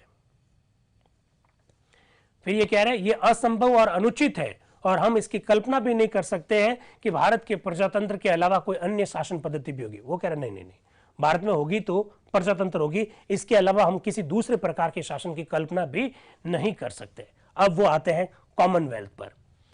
अब यह प्रश्न आता है कि वह प्रजातंत्र संसार के देशों से, इंग्लैंड से, ब्रिटिश कॉमनवेल्थ से कैसा संबंध रखेगा। स्वाधीनता दिवस के अवसर पर हमने ये प्रतिज्ञा की है और बहुत दिनों तक की है कि हम ब्रिटेन से संबंध विच्छेद करेंगे, क्योंकि हमारा ये संबंध ब्रिटिश सत्ता का प्रतीक बन गया है। हमने कभी भी ऐसा नहीं सोचा कि हम दुनिया से अलग रहेंगे या उन देशों के विरुद्ध रहेंगे जिन्होंने हम पर प्रभुता की है। इस अवसर पर जब हम स्वतंत्रता के दरवाजे पर पहुंच गए हैं, हम ये नहीं चाहते हैं कि किसी भी देश के प्रति हम में लेश मात्र भी शत्रुता की भावना हो। हम सबके साथ दोस्ताना सलूक रखना चाहते हैं। हम ब्रिटिश जनता के साथ, ब्रिटिश कॉमनवेल्थ के सारे देशों के साथ दोस्ताना सलूक रखना चाहते हैं, ऐसा पंडित जवाहरलाल नेहरू कह रहे हैं। फिर देखिए वो आगे क्या कह रहे हैं। वो गुटनिरपेक्षता नीति के संदर्भ में कुछ बातें रख रहे हैं। वो कह रहे हैं कि गुटनिरपेक्षता के साथ एक बड़ी समस्या है। गुटनिरपेक्षता की नीति का जो देश पालन करता है, दूसरे समूह को यह लगता है कि वो पहले वाले समूह के साथ है और पहले वाले समूह को लगता है कि वो दूसरे वाले समूह के साथ है। तो पंडित जवाहरलाल नेहरू कहते हैं इसमें क्या दिक्कत है। जो भी गुटनिरपेक्षता नीति की पालना करेगा उसको ये दर्द तो भोगना ही पड़ेगा, क्योंकि जब वो किसी के साथ नहीं है तो दोनों गिरोह को, दोनों ग्रुप को ये लगेगा कि वो उसके साथ में। पंडित नेहरू ने कहा मुझे इससे किसी भी प्रकार की कोई आपत्ति नहीं है। इसलिए जहां तक इसकी विदेशिक नीति की गति है, हिंदुस्तान ने इस बात का ऐलान कर दिया है कि वह किसी भी गुट में बिल्कुल अलग रहना चाहता है और दुनिया के सारे देशों के साथ बराबरी के दर्जे का सहयोग करना चाहता है। ये स्थिति है तो बड़ी मुश्किल की, क्योंकि लोगों में जब एक दूसरे के प्रति शक भरा हुआ है तो जो आदमी तटस्थ रहना चाहता है उस पर भी यह शक किया जाता है कि वह दल दूसरे दल के साथ हमदर्दी रखता है। एक बात बताऊं, ये हर उस व्यक्ति पर लागू होती है, आपके ऊपर भी लागू होगी। अगर आप अपने आप को कह दो कि मैं किसी दल के साथ नहीं, मैं एकदम निष्पक्ष व्यक्ति हूं, तो कांग्रेस वाला आपको कहेगा बीजेपी का पक्ष ले रहा है, बीजेपी वाला कहेगा कांग्रेस का पक्ष ले रहा है। ये हर व्यक्ति को दर्द भोगना पड़ता है, ये दर्द मुझे भी भोगना पड़ता है। कभी कभी इस प्रकार की टिप्पणियां आती है कि सर आप तो कांग्रेसी जुबान में बात करते हैं, कभी कभी इस प्रकार की टिप्पणियां आती है कि सर आपकी जो जुबान है वो बीजेपी जैसी है। तो ये तो दर्द रहेगा, ये दर्द उस हर व्यक्ति के साथ होगा जो गुटनिरपेक्षता की नीति का पालन करेगा। ये दर्द उस हर व्यक्ति के साथ होगा जो किसी का पक्ष नहीं लेगा और तटस्थ रहेगा। तो हर समूह को, जो दो गिरोह है, दो जो समूह है, वो आपके ऊपर एक दूसरे के गिरोह में शामिल होने का आरोप लगाते रहेंगे, क्योंकि आप सच बोलेंगे और सच बोलेंगे तो मेरे ग्रुप के लिए ठीक आ रहा है वो सच, तो दूसरा ग्रुप वाला कहेगा ये उनके साथ में है। और जब और दूसरा सत्य बोलेंगे तो अगर उनके साथ ठीक जा रहा है तो वो आपके ऊपर आरोप लगाएंगे कि आप उनके साथ हैं। तो ये तो दर्द रहेगा, ये दर्द मेरा भी है, ये दर्द आपका भी है, ये दर्द उन सब लोगों का है जो निष्पक्षता से अपनी बात को रखना चाहते हैं। बिल्कुल, आगे बढ़ते हैं। इसलिए इस सभा के सामने इस प्रस्ताव की तारीफ करता हूं, और मैं तो कहूंगा कि ना सिर्फ सभा के सामने ही बल्कि दुनिया के सामने उसकी तारीफ करता हूं, ताकि ये बात साफ हो जाए कि यह प्रस्ताव सबके प्रति सद्भावना जाहिर करने की कोशिश है और इसके पीछे कोई शत्रुता की भावना नहीं है। हमने गुजरे हुए जमाने में बड़ी बड़ी मुसीबतें झेली है, हमने काफी संघर्ष किया है और हो सकता है हमें फिर संघर्ष करना पड़े। महात्मा गांधी को याद कर रहे हैं, पर महात्मा जी के नेतृत्व में हमारी सदा यह कोशिश रही है कि दूसरों के साथ हम दोस्ती और सद्भावना का बर्ताव हो, यहां तक कि उसके साथ भी जो हमारे विरोधी है। हम नहीं जानते कि इसमें हम कहां तक कामयाब हुए हैं, क्योंकि हम भी मनुष्य हैं और हम में भी कमजोरियां हैं। क्या बात कही है, हम भी मनुष्य हैं और हम में भी कमजोरियां हैं, ऐसा वो कहना चाह रहे हैं। इस प्रकार से पंडित जवाहरलाल नेहरू का भाषण आगे बढ़ रहा है और देखिए क्या कह रहे हैं आगे। 40 करोड़ भारतीय जनता की आजादी की जिम्मेदारी, एशिया के एक विशाल भाग के नेतृत्व की जिम्मेदारी तथा सारे संसार की विशाल जनसंख्या के एक तरह से पथ प्रदर्शक होने के दायित्व को याद रखें। यह बहुत बड़ी जिम्मेदारी है। अगर हम इस जिम्मेदारी को याद रखें तो सीट या ओहदे के लिए नहीं, इस दल या उस दल के चंद या छोटे मोटे लाभों के लिए नहीं, शायद इससे कलही होगी। एक बात जो हम सबों के दिमाग में साफ साफ आ जानी चाहिए वह यह है कि हिंदुस्तान का कोई दल, कोई पार्टी, कोई धर्म या कोई संप्रदाय कभी भी खुश, सुखी, संपन्न नहीं होगा अगर स्वयं हिंदुस्तान सुखी और संपन्न नहीं है। अगर हिंदुस्तान खत्म होता है तो हम सब खत्म हो जाएंगे, चाहे हमें एक सीट ज्यादा मिले या एक सीट कम मिले, चाहे हमें थोड़ी विशेष सुविधाएं मिले या नहीं मिले। अगर हिंदुस्तान आनंद में है, अगर वह एक महत्वपूर्ण स्वतंत्र देश की तरह जीवित रहता है, तो हम भी आनंद ही आनंद है, चाहे हम किसी भी फिरके के हो, चाहे हम किसी भी धर्म के हो। क्या भाषण है पंडित जवाहरलाल नेहरू का। आप देख सकते हैं इस प्रकार वो आगे बोल रहे हैं। हिंदुस्तान एक महान देश है, प्रचुर साधनों के ख्याल से, जनशक्ति के विचार से, स्थायित्व की दृष्टि से, हर तरह से ये एक महान देश है। मुझे इस बात में जरा भी शक नहीं है कि आजाद हिंदुस्तान विश्व रंगमंच पर हर काम में अपना जबरदस्त पार्ट अदा करेगा। पंडित नेहरू जी की इन बातों से स्पष्ट हो जाता है कि भारत की आजादी के बाद भारत की विदेश नीति किस प्रकार की रहने वाली। वो साफ साफ शब्दों में कह रहे हैं कि भारत दुनिया के मामलों में अपना हक अदा करेगा। इसका मतलब है कि वह दुनिया के मामलों में आगे बढ़ेगा। फिर वो अपना भाषण को खत्म करते हैं। फिर डॉक्टर राजेंद्र प्रसाद जो कि अध्यक्ष है वो बोलते हैं अंग्रेजी में, जरा सुनिएगा। इस प्रस्ताव पर गंभीरतापूर्वक विचार करके आपके वोट देने का समय अब आ गया है। मैं आशा करता हूं कि इस अवसर की गंभीरता और इस प्रस्ताव में निहित प्रतिज्ञा और वचन की महत्ता को ध्यान में रखते हुए प्रत्येक सदस्य इसके पक्ष में अपना वोट देते समय अपने स्थान पर खड़ा हो जाएगा। मैं प्रस्ताव पढ़ता हूं। इसके बाद डॉक्टर राजेंद्र प्रसाद वो उद्देश्य प्रस्ताव के 8 बिंदुओं को आपके सामने रखते हैं। आपने पढ़ रखे हैं, आपके सामने रखा गया 1 2 3 4 5 6 7 और 8। अब देखिए बहुत महत्वपूर्ण फैक्ट आपके सामने साझा करने जा रहे हैं। मेरे YouTube के कुछ साथियों ने इस बारे में प्रश्न भी पूछा था और मैंने उन प्रश्नों का उस समय इग्नोर किया, उसकी उपेक्षा की थी। और उपेक्षा इस वजह से की थी, मैंने कहा वक्त आने दीजिए। तो YouTube के साथियों, आपने जो प्रश्न पूछा उसका वो वक्त आ गया है। कौन सा वक्त? YouTube के साथियों ने पूछा कि जो प्रस्ताव रखा गया पंडित जवाहरलाल नेहरू के द्वारा, उद्देश्य प्रस्ताव, उस उद्देश्य प्रस्ताव का वाचन करके डॉक्टर राजेंद्र प्रसाद ने संविधान सभा के सदस्यों के सामने रख दिया और उनसे आह्वान किया कि आप खड़े होकर इस प्रस्ताव को अपनी सहमति दें। इसका मतलब संविधान सभा की कार्यवाही किस तरह से होती? कभी हाथ खड़ा करके, कभी हां या ना बोलकर, और कभी खड़े होकर भी, जैसा कि इस प्रस्ताव के संदर्भ में हुआ। मेरे YouTube के साथियों ने YouTube के साथियों ने कई बार मुझसे यह प्रश्न पूछा कि सर, जो उद्देश्य प्रस्ताव जो था उसका जो उर्दू अनुवाद है वो किसने पढ़ा था संविधान सभा में? लीजिए जवाब। माननीय अध्यक्ष महोदय ने तब प्रस्ताव का हिंदी रूपांतरण पढ़कर सुनाया। पहले अंग्रेजी में बोला, फिर हिंदी में उसका ट्रांसलेट करके सुनाया। प्रस्ताव का उर्दू अनुवाद भी मेरे पास है, दुर्भाग्य से मैं उसे पढ़ नहीं सकता। यदि कोई और सदस्य इसे मेरी ओर से पढ़ सके तो मुझे बड़ी प्रसन्नता होगी, ऐसा डॉक्टर राजेंद्र प्रसाद ने कहा। उसके बाद श्री मोहनलाल सक्सेना ने प्रस्ताव का उर्दू अनुवाद पढ़ा। यानी संविधान सभा में उद्देश्य प्रस्ताव जो रखा गया उसका उर्दू जो अनुवाद है वो संविधान सभा के सदस्य श्री मोहनलाल सक्सेना ने पढ़ा था। उसके बाद श्री मोहनलाल सक्सेना ने प्रस्ताव का उर्दू अनुवाद पढ़ा। ये मैंने आपके सामने एक नया फैक्ट साझा कर दिया है। अब देखिए आगे क्या हो रहा है। अध्यक्ष अंग्रेजी में बोल रहे हैं, मैं सदस्यों से अनुरोध करता हूं कि वे अपने स्थानों पर खड़े होकर प्रस्ताव के पक्ष में वोट दें। सभी सदस्यों ने खड़े होकर प्रस्ताव को स्वीकार किया, यानी खड़े होकर भी प्रस्ताव को स्वीकार किया गया।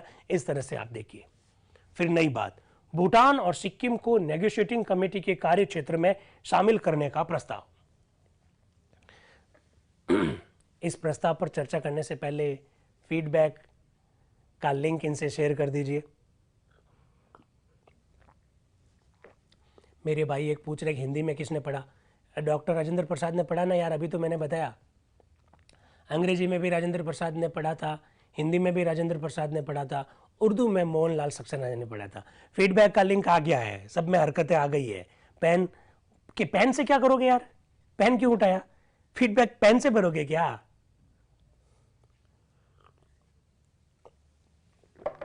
पेन हाथ में ले लिया। अरे फीडबैक तो आपको अपनी अंगुलियों से ही भरना है, ठीक है? तो भूटान और सिक्किम के संदर्भ में प्रस्ताव।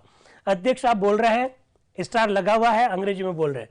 अगला प्रस्ताव सिक्किम और भूटान के संदर्भ में है और फिर वो नाम लेते हैं पंडित जवाहरलाल नेहरू का। यानी पंडित जवाहरलाल नेहरू ये प्रस्ताव रख रहे हैं। कितना महत्वपूर्ण बात है। नेगोशिएटिंग कमेटी के कार्य क्षेत्र में भूटान और सिक्किम भी शामिल हो जाएंगे, क्योंकि भूटान और सिक्किम भारत की देशी रियासतें नहीं है, ध्यान रखना। भूटान की क्या स्थिति है अभी क्लियर हो जाएगी, सिक्किम की क्या स्थिति है अभी क्लियर हो जाएगी। अब इस बारे में प्रस्ताव रखने का काम कौन कर रहे हैं? पंडित जवाहरलाल नेहरू कर रहे हैं। कब कर रहे हैं? 22 जनवरी 1947 को कर रहे हैं। जरा देखिएगा, माननीय पंडित जवाहरलाल नेहरू, स्टार बना हुआ है, मतलब अंग्रेजी में। अध्यक्ष महोदय, मैं निम्न प्रस्ताव पेश करने की अनुमति चाहता हूं। क्या प्रस्ताव है? यह सभा निश्चय करती है कि 21 दिसंबर 1946 के अपने प्रस्ताव के अनुसार, 21 दिसंबर 1946 को कौन सा प्रस्ताव था? नेगोशिएटिंग कमेटी गठित करने का प्रस्ताव। 21 दिसंबर 1946 के अपने प्रस्ताव के अनुसार कौन सा प्रस्ताव? नरेंद्र मंडल द्वारा नियुक्त नेगोशिएटिंग कमेटी तथा देशी रियासतों के अन्य प्रतिनिधियों से कतिपय विशेष विषय के संदर्भ में विचार विनिमय करने के लिए, कोष्टक बंद, जो कमेटी नियुक्त की गई थी उसे अन्य बातों के अलावा भूटान और सिक्किम की विशेष समस्याओं पर विचार करने के लिए उन व्यक्तियों से विचार विनिमय करने का, जिनसे बातचीत करना वह उचित समझेगी, और इस सभा के सामने कार्य की रिपोर्ट उपस्थित करने का भी अधिकार होगा। यानी नेगोशिएटिंग कमेटी को भूटान और सिक्किम के जनप्रतिनिधियों या प्रतिनिधियों से बातचीत करने का अधिकार दिया जा रहा है। यह प्रस्ताव पंडित नेहरू ने रखा। अब पंडित नेहरू इसके पक्ष में तर्क क्या दे रहे वो जरा सुनिएगा। श्रीमान, क्या मैं ये स्पष्ट कर सकता हूं कि इस प्रस्ताव की जो प्रति सदस्यों को दी गई है उसकी अंतिम पंक्ति को छोड़कर पहली पंक्ति में थोड़ा सा परिवर्तन करके उसे इस प्रकार पढ़ा जाए, भूटान और सिक्किम की विशेष समस्याओं का विचार करने के लिए और सभा के सामने अपनी रिपोर्ट उपस्थित करने का। फिर वो बोल रहे हैं, सभा को स्मरण होगा कि गत दिसंबर में हमने एक प्रस्ताव पास किया था जिसके अनुसार नरेंद्र मंडल द्वारा नियुक्त नेगोशिएटिंग कमेटी तथा देशी रियासतों के अन्य प्रतिनिधियों से निम्न विषय पर विचार विमर्श करने के लिए एक कमेटी बनाई गई थी, जिसमें मौलाना अब्दुल कलाम आजाद, सरदार वल्लभ भाई पटेल, डॉक्टर पट्टाभी सीतारमैया, शंकर राव देव, सर एन गोपालस्वामी अयंगर और मैं भी शामिल था। पंडित नेहरू जी कह रहे हैं, याद आया? इस प्रकार की एक नेगोशिएटिंग कमेटी बनाई गई थी। कौन मेंबर थे? Sardar Vallabh Bhai Patel was the member, Pattabhi Sitaramayya was the member, Shankar Rao Dev was the member, Maulana Abul Kalam Azad was the member, N Gopalaswami Ayyangar साहब was the member and Pandit Nehru खुद। परिषद, क्या काम था परिषद का? परिषद यानी सभा में उन 93 स्थानों का वितरण का निर्धारण करने का प्रश्न, देशी रियासतों के लिए जो 93 स्थान जो निश्चित किए गए हैं वो लोग कैसे लिए जाएंगे, ये काम था, और उस प्रणाली का निर्धारण जिसके द्वारा रियासतों के प्रतिनिधि इस सभा में भेजे जाए और उसके बाद विचार विनिमय के परिणाम की रिपोर्ट सभा के सामने उपस्थित की जाए।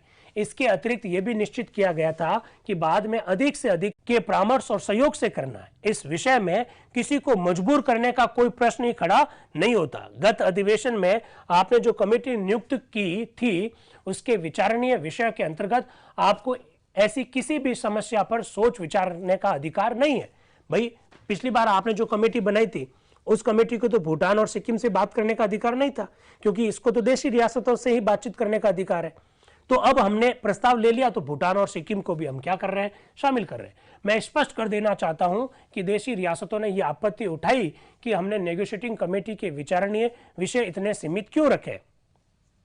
उन्हें सीमित रखने के प्रत्यक्ष कारण है रियासतों के संबंध में बाद में उठने वाली समस्याओं पर सभा में आने वाले उनके प्रतिनिधियों द्वारा ही सोच विचार किया जाएगा और उनके प्रतिनिधियों के यहां आने से पूर्व मुख्य समस्याओं के बारे में हमारे लिए कोई अंतिम निर्णय करना मूर्खतापूर्ण होगा। पंडित नेहरू जी ने कितनी बात कही गजब की, कि देशी रियासतों ने यह आपत्ति दर्ज करवाई कि साहब आपने जो नेगोशिएटिंग कमेटी बनाई है हमसे बातचीत करने के लिए, उसको तो आपने कुछ अधिकार ही नहीं दिए, उसको तो आपने ज्यादा कार्य पे नहीं दिए, ऐसा वो कह रहे हैं। तो पंडित जवाहरलाल नेहरू कह रहे हैं, अरे भाई हमने बहुत सोच विचार करके उसके सीमित कार्य रखे, क्योंकि जब तक आप लोग हमारी संविधान सभा में आकर नहीं बैठेंगे तब तक हमें आपकी समस्या मालूम नहीं पड़ेगी। तो पहले आपसे बातचीत करने के लिए एक नेगोशिएटिंग कमेटी बना दी हमने, वो बातचीत करके आपको संविधान सभा में ले आएगी। जब संविधान सभा में लाएगी तो हम सब मिलकर बैठकर आपकी समस्या पर विचार करेंगे, उससे पहले विचार विमर्श करेंगे तो मूर्खतापूर्ण कार्य होगा, ऐसा पंडित जवाहरलाल नेहरू कहना चाह रहे हैं। फिर कह रहे हैं, श्रीमान मैं इस प्रस्ताव को आपकी अनुमति से उपस्थित करता हूं। फिर गोविंद वल्लभ पंत साहब बीच में बोलते हैं, वो कह रहे हैं मैं इस प्रस्ताव का क्या करता हूं, समर्थन करता हूं। फिर अध्यक्ष हिंदी में बोल रहे हैं क्योंकि स्टार लगा हुआ नहीं है। प्रस्ताव प्रस्तुत किया जा चुका है और उसका अनुमोदन भी कर दिया गया है। यदि कोई सदस्य भाषण देना चाहे तो वे ऐसा कर सकते हैं। फिर वो रुक गए, जैसे मैं रुका। तो क्या मैं ये मान लूं कि कोई भी व्यक्ति इस प्रस्ताव के संदर्भ में कुछ नहीं कहना चाहता? मैं इस प्रस्ताव को वोट लेने के लिए उपस्थित करता हूं। प्रस्ताव स्वीकार कर लिया गया, यानी किसी भी सदस्य ने इस पर कोई विचार व्यक्त नहीं किए। पंडित जवाहरलाल नेहरू द्वारा नेगोशिएटिंग कमेटी के कार्य क्षेत्र में भूटान और सिक्किम को शामिल करने का प्रस्ताव स्वीकार कर लिया गया है। अब अध्यक्ष साहब बोल रहे हैं, असेंबली के बजट के संदर्भ में 2 प्रस्ताव है। इसी बीच में एक बहुत बहुत महत्वपूर्ण फैक्ट, आज का बहुत शानदार फैक्ट आपके सामने आ रहा है, आपके लिए बहुत काम का यह फैक्ट है। जैसे वो कह रहा है कि बजट के संदर्भ में 2 प्रस्ताव है, एक सदस्य बीच में बोलते हैं, क्या बोल रहे हैं जरा देखिएगा। एचवी कामत साहब, हरि विष्णु कामत साहब क्या बोल रहे हैं, सुन लीजिएगा। बात है 1947 की, डेट है 22 जनवरी की। एच वी कामत साहब मध्य प्रांत से आते हैं। श्रीमान, कल नेताजी श्री सुभाष चंद्र बोस की स्वर्ण जयंती के अवसर पर उनके प्रति सम्मान प्रकट करने के लिए इस सभा के एक बड़े भाग ने सभा को स्थगित करने की जो प्रार्थना की है, उसकी और क्या मैं आपका ध्यान आकर्षित कर सकता हूं? कल 23 जनवरी है साथियों, और आप अच्छी तरह से जानते हैं 23 जनवरी सुभाष चंद्र बोस का जन्म दिवस है। सुभाष चंद्र बोस, वर्ष 1947, महीना जनवरी, डेट 22। उनकी क्या महत्ता है, उनका क्या योगदान है, उनके समानांतर लोग क्या सोच रहे हैं, देख लीजिएगा। क्या कह रहे हैं एच वी कामत साहब कि कल 23 जनवरी को सर सुभाष चंद्र बोस, जो कि हमारे नेता है, उनकी स्वर्ण जयंती का समारोह है। सर, कल असेंबली की छुट्टी रखेंगे क्या? मैं उसकी और आपका ध्यान आकर्षित करना चाहता हूं। ऐसा डॉक्टर राजेंद्र प्रसाद से एच वी कामत साहब कह रहे हैं। अध्यक्ष अंग्रेजी में बोल रहे हैं, श्री कामत जी, जैसा कि मुझे ज्ञात हुआ है, हमारे पास कल के लिए कोई कार्य तैयार नहीं है, इसलिए प्रत्येक दशा में कल की छुट्टी होगी। तालियां, हर्ष ध्वनि। हर्ष ध्वनि मतलब तालियां। अब वो मतलब कल 23 जनवरी 1947 को सब लोग सुभाष चंद्र बोस की जो स्वर्ण जयंती है, उसको जो जयंती पर जो समारोह है, उस समारोह में अपने अपने जगह पर शामिल होंगे। यानी 23 जनवरी को इसलिए अवकाश रखा गया है क्योंकि सुभाष बाबू का जन्म दिवस है। ये बात मालूम होनी चाहिए आपको। फिर वो नाम पुकारते हैं श्री गाडगिल। अब गाडगिल साहब बजट के बारे में बात करेंगे, एन वी गाडगिल साहब, और बहुत सुंदर बातें आज आपको मालूम पड़ने वाली है। पहले से मैं थोड़ी पृष्ठभूमि तैयार कर लेता हूं। पृष्ठभूमि यह है कि पिछले अधिवेशन में हमने कुछ बजट पास किया था संविधान सभा का। बजट देश का नहीं है, बजट किसका है? संविधान सभा का बजट है। आपके मस्तिष्क में एक प्रश्न आना चाहिए कि हमारे संविधान सभा में जो मेंबर्स थे, क्या उनको कोई वेतन मिलता था? आपके मस्तिष्क में एक प्रश्न आना चाहिए कि संविधान सभा के जो सदस्य हैं, उनको कोई भत्ता मिलता था? आपके मस्तिष्क में एक प्रश्न आना चाहिए कि संविधान सभा में कई सारे अधिकारी, सैकड़ों अधिकारी और कर्मचारी काम करते थे, क्या उनको वेतन भत्ता मिलता था? आज इन प्रश्नों का जवाब आपको मिलने वाला है। बहुत सुंदर ढंग से आपके सामने बातें रखी जा रही है। संविधान सभा के बजट के अनुमान श्री एन वी गाडगिल अंग्रेजी में बोल रहे हैं, बंबई से आते हैं ये। मैं ये प्रस्ताव पेश करता हूं। यह निश्चय किया जाता है कि यह सभा सन 1946-47 तथा 47-48 की सभा के लिए, असेंबली के लिए संविधान सभा के नियम 50(1) के अनुसार फाइनेंस कमेटी और अधिकारियों द्वारा तैयार किए गए अनुमानिक व्यय को, जिसे संलग्न किया गया है, सूची में दिखाया गया है, स्वीकार करती है। श्रीमान, जैसा कि नियमों में रखा गया है। इसी बीच में के संतानम साहब बीच में बोलते हैं, अंग्रेजी में बोल रहे हैं, ये पुलिस यूनिफॉर्म में कौन बैठे हैं? क्या बात है भाई, ओ हो, सैल्यूट सर, क्या बात है, अरे वाह, यूनिफॉर्म में देख रहे हैं, इससे बड़ी हमारे लिए मोहर क्या हो सकती है। इनसे बात करनी है अपने को। ये नाम है इनका दूड़ाराम जी योगी साहब। इनसे कल बात करेंगे, बिल्कुल आपसे कल बात करेंगे, तैयार रहिएगा आप। यूनिफॉर्म में मतलब सैल्यूट सैल्यूट। चलिए आगे बढ़ते हैं।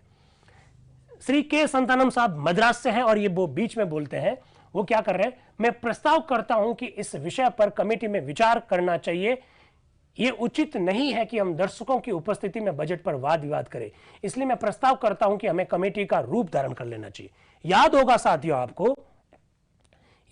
आपको कि पिछली बार प्रथम सत्र में जब संविधान सभा की जब बैठ के चल रही थी तो उस समय भी यह प्रश्न खड़ा हुआ था कि चूंकि हम संविधान का निर्माण नहीं कर रहे, चूंकि हम बजट का काम कर रहे हैं और बजट का काम दर्शकों के बीच में नहीं करेंगे, क्योंकि बहुत सारी आंतरिक बातें, बहुत सारी बातें गोपनीय है, जिसकी चर्चा हम पत्रकारों और दर्शकों के बीच में नहीं करेंगे। इसलिए सर, आप हमारी संविधान सभा को एक कमेटी बना लीजिए। पिछली बार चर्चा हुई थी, अगर आप लोगों को याद हो तो। ऐसा भी इस बार हुआ। के संतानम साहब ने कहा कि नहीं सर, अब हम इसे एक कमेटी बना लेते हैं, क्योंकि ये सारी बातें गोपनीय है, हम इनकी चर्चा अपने अपने लोग ही करेंगे, दूसरे कोई लोग और नहीं हो। तो एनजी रंगा साहब प्रोफेसर है, इंग्लिश में बोल रहे हैं, मद्रास के, वो कह रहे हैं मैं सर इसका अनुमोदन करता हूं। संतानम साहब ने जो बात कही है कि संविधान सभा अब किस रूप में बदल जाएगी, एक कमेटी के रूप में बदल जाएगी, मैं इसका अनुमोदन करता हूं।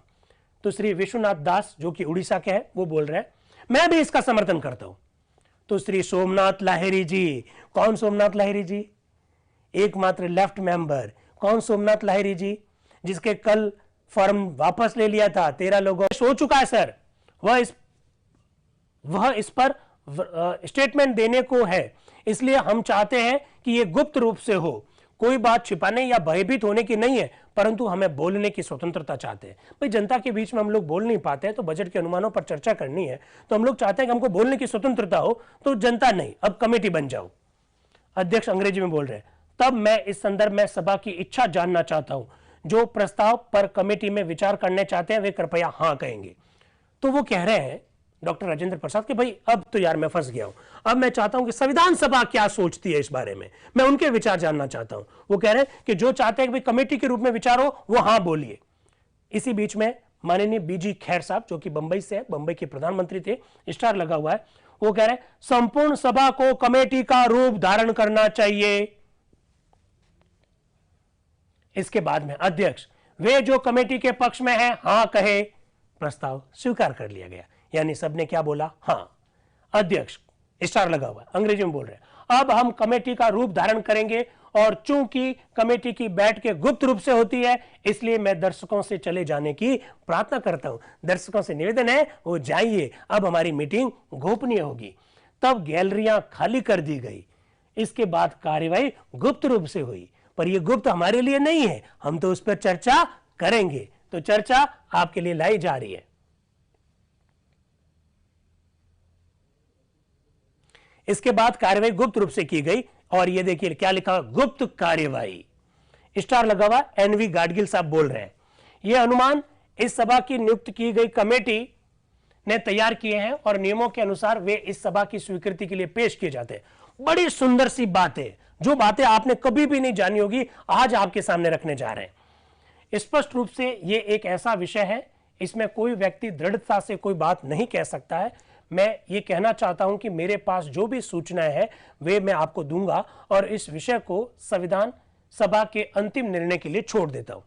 अध्यक्ष महोदय, आपको विदित होगा कि फाइनेंशियल कन्वेंशन संविधान सभा की बैठकों से संबंधित आर्थिक व्यवस्था का निश्चय करता है। इस फाइनेंशियल कन्वेंशन के नियमों से पता चलता है कि संविधान सभा के व्यय के लिए वायसराय संविधान सभा के अध्यक्ष को आवश्यकता अनुसार धनराशि देने का प्रबंध करेगा।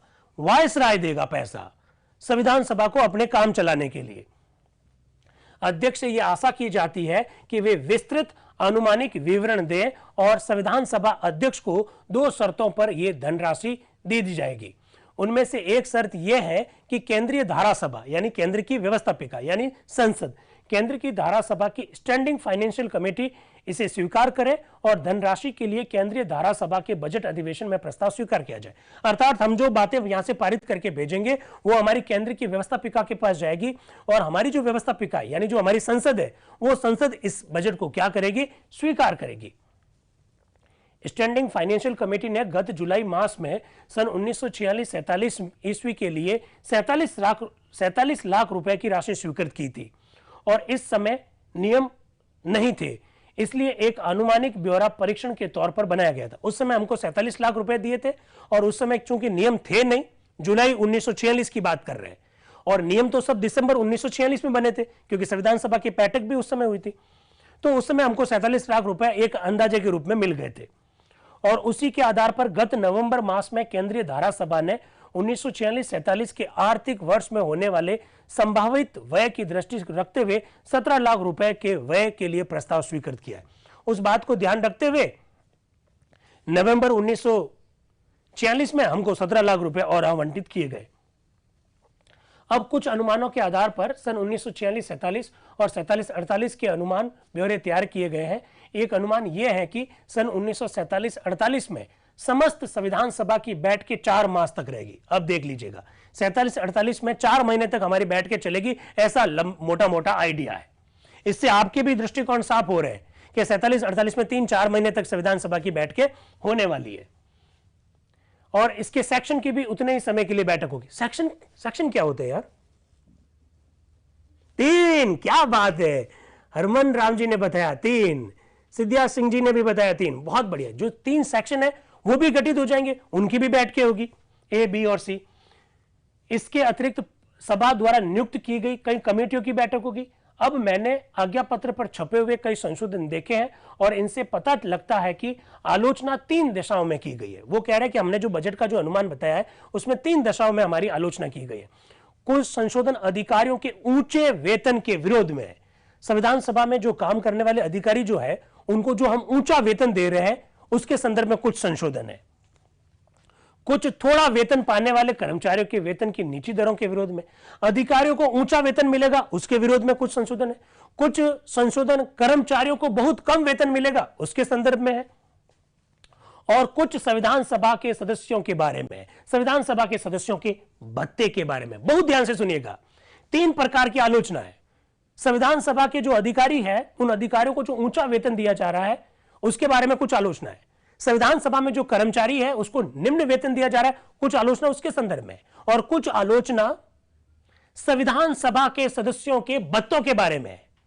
इसका मतलब संविधान सभा के सदस्यों को भत्ता मिलेगा, संविधान सभा के सदस्यों को वेतन नहीं मिलेगा। बिल्कुल बात एकदम मस्तिष्क में स्पष्ट हो जानी चाहिए कि संविधान सभा के सदस्यों को किसी भी प्रकार का वेतन नहीं मिलने वाला है। संविधान सभा के सदस्यों को भत्ता मिलने वाला, कितना भत्ता मिलेगा उस पर विवाद है। क्लियर हुआ ना कुछ बातें। इस खास विषय की भी 2 विचारधारा है। इस संदर्भ में एक मत यह है कि वर्तमान भत्ते अपर्याप्त है और दूसरा मत यह है कि ये भत्ते बहुत अधिक है। वो कह रहे हैं कि संविधान सभा के सदस्यों को जो भत्ते दिए जाएंगे उस पर भी 2 विचार है। एक कह रहा है कि साहब भत्ता बहुत कम है और एक कह रहा है भत्ता बहुत ज्यादा है। यही सब बातें जाननी है और आपको आज मालूम पड़ेगा कि संविधान सभा की वो कौन सा सदस्य था जिसने संविधान सभा के सदस्यों को जो भत्ता दिया जा रहा है वो अधिक दिया जा रहा है, इसके बारे में बात करते हुए कहा कि भत्ता कम दिया जाना चाहिए। आज चर्चा करेंगे। लीजिए, पहली बात अधिकारियों को अधिक वेतन दिए जाने के संदर्भ में। अब वो क्लियरिफिकेशन कर रहे हैं। ऐसे संशोधनों में कोई मतलब नहीं है, वो कह रहे हैं ऐसे संशोधनों में कोई सार नहीं है। सैद्धांतिक रूप में हम में से कोई भी आपत्ति कर सकता है, परंतु वास्तविकता को भी हम भुला नहीं सकते। अधिकांश अधिकारियों की सेवाएं विभिन्न सरकारी विभागों से मांगी गई है। सुन लीजिए, एक बात बहुत स्पष्ट होने वाली है, संविधान सभा के खुद के अधिकारी और कर्मचारी थोड़ी है। अधिकांश अधिकारी अलग अलग डिपार्टमेंट से लिए गए हैं। डेपुटेशन में समझते हैं ना, कुछ कृषि विभाग से मंगाए गए, कुछ सिंचाई विभाग से मंगाए गए, कुछ विधि विभाग से मंगाए गए, कुछ लोग रक्षा विभाग से मंगाए गए। अधिकांश अधिकारी कर्मचारी संविधान सभा में वे हैं जो अलग अलग विभागों से लिए गए हैं, वो कह रहे हैं। ठीक है, अधिकांश अधिकारियों की सेवाएं विभिन्न सरकारी विभागों से मांगी गई है। आपको याद है कि 9 दिसंबर को जब यह संविधान सभा शामिल हुई थी तो यहां एक संगठन विद्यमान था। पिछली बार आपको बताया था, क्या बताया था कि 9 दिसंबर 1946 को संविधान सभा की भले ही पहली बैठक हुई हो, लेकिन संविधान सभा का जो ऑफिस है वो पिछले 5-6 महीने से काम कर रहा था। बताया था आपको, वही बात कह रहे हैं। यह स्पष्ट है कि संविधान सभा का मामला अज्ञात तो नहीं था, परंतु यह निश्चित है कि यह क्षेत्र अचित्रित और अपरिचित था, इसलिए इसके जिम्मेदार अधिकारियों का बहुत सावधानी के साथ चलना पड़ता था। और 9 दिसंबर अर्थात संविधान सभा के शामिल होने के दिन से पूर्व तक उन्होंने जो कुछ भी किया सभा को उससे संतोष था, क्योंकि आपको 10 दिसंबर की कार्यवाही में अब तक के कार्य की स्वीकृति लेने के संदर्भ में इस सभा का एक प्रस्ताव मिलेगा, जिसे पेश करते हुए पंडित नेहरू ने उस संगठन के कार्य की प्रशंसा की थी। याद आया कुछ? उन्होंने कहा कि हम लोग तो 9 दिसंबर को जुटे, तो हमको तो लगता है कि 9 दिसंबर से ही संविधान सभा की बैठक हुई, लेकिन 9 दिसंबर से पहले भी बहुत सारे लोगों ने बहुत सारा काम किया था। और वो गार्गिल साहब यहां तक कहते हैं कि याद कीजिए 10 दिसंबर को पंडित जवाहरलाल नेहरू ने भी उनकी प्रशंसा की थी अपने भाषण में कि ये कार्यालय कितने समय से, कितनी मेहनत के साथ, कितनी सिद्धता के साथ काम कर रहा है। इनको लिंक एक बार और शेयर करो। बिल्कुल लिंक शेयर किया, वेरी नाइस।